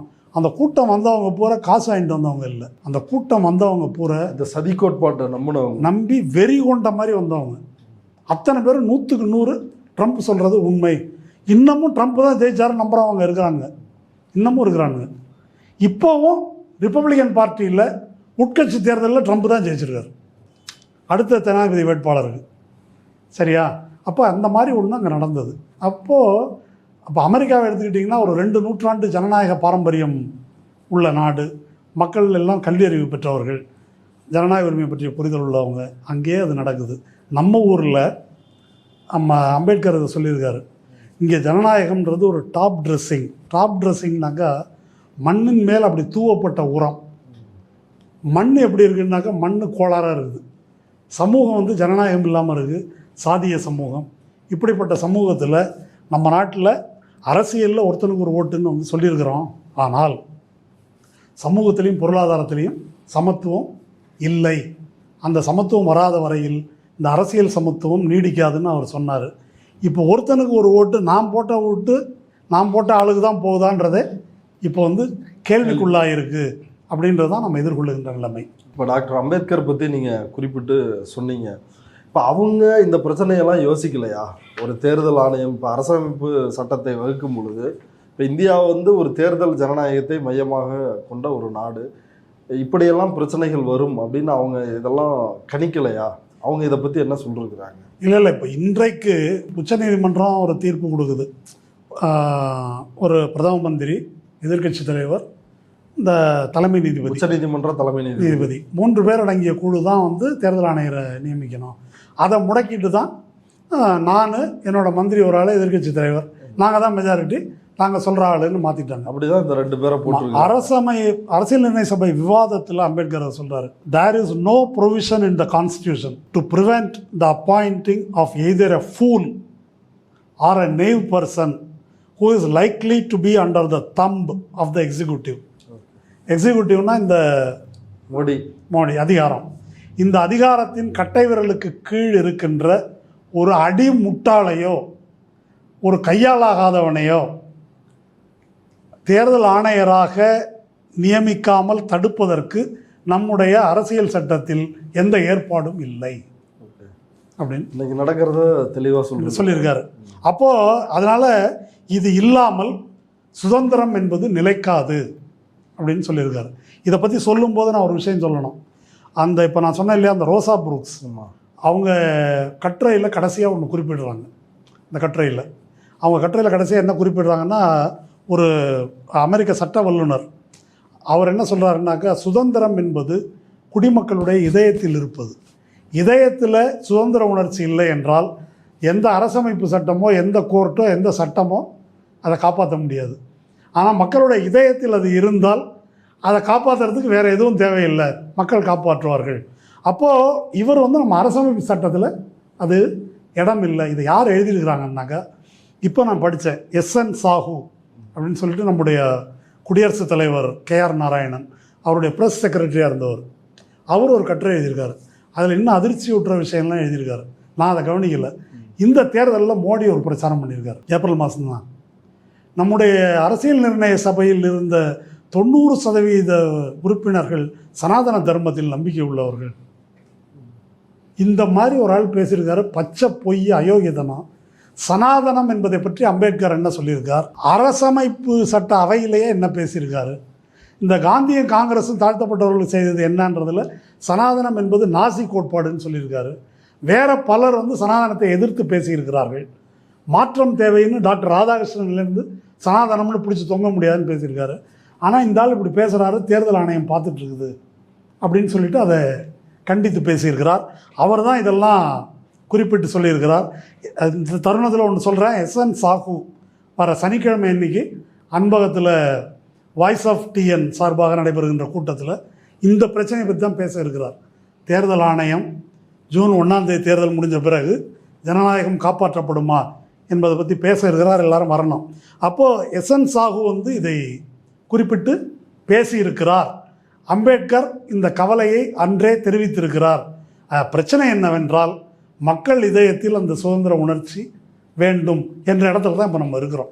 அதுதான் பரகல பிரபாகரும் அந்த கேள்வியை தான் வந்து எழுப்பியிருக்கிறார். இப்போதைக்கு நம்ம என்ன செய்யணும்? இப்போ அமெரிக்காவில் என்ன பண்ணாங்க, அது எப்படி ஒரு இடைக்காலமாக இந்த அதிகாரத்தை கைமாற்றுவதற்காக எல்லா பாசிபிலிட்டியும் யோசித்து எப்படி அங்கே இருக்கிற அறிவாளிகள் வேலை செய்தார்கள் அப்படின்னு சொன்னீங்க. அந்த மாதிரி ஒரு வேலை செய்ய வேண்டிய அவசியம் இந்தியாவில் இருக்கிறது. முதல்ல இது பற்றி ஒரு விழிப்புணர்வை மக்களுக்கு ஏற்படுத்தணும். அது இப்போலேருந்தே எல்லாரும் பேச ஆரம்பிக்கணும். இது ஜூன் 1ஆம் தேதிக்கு அப்புறம் பேசுகிற விஷயம் இல்லை.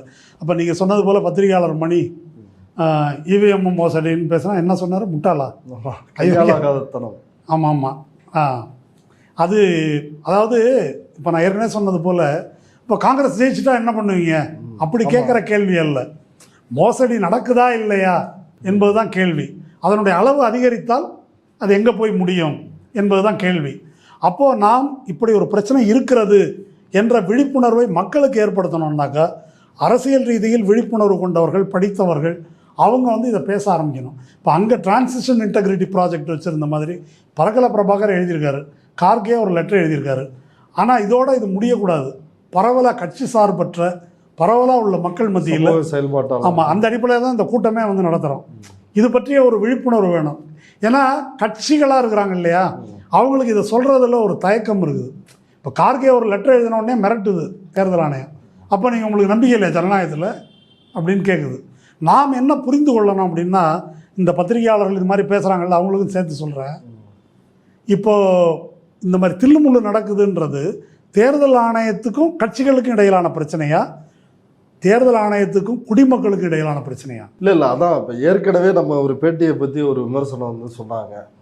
அதாவது பதவி அனுபவிக்கிறது இந்த தேர்தல் கட்சிகள், போராடுறது நம்ம போராடணுமா, அதாவது செயல்பாட்டாளர்கள் இயக்கங்கள் நம்ம போராடணுமா அப்படின்னு ஒரு கேள்வியை வச்சாங்க. அந்த கேள்வி இதில் பொறுத்துனா அதுக்கு என்ன? ஆமாம், அது இல்லை இப்போ நான் ஜனநாயகம் என்பது நமக்கு வேணும்.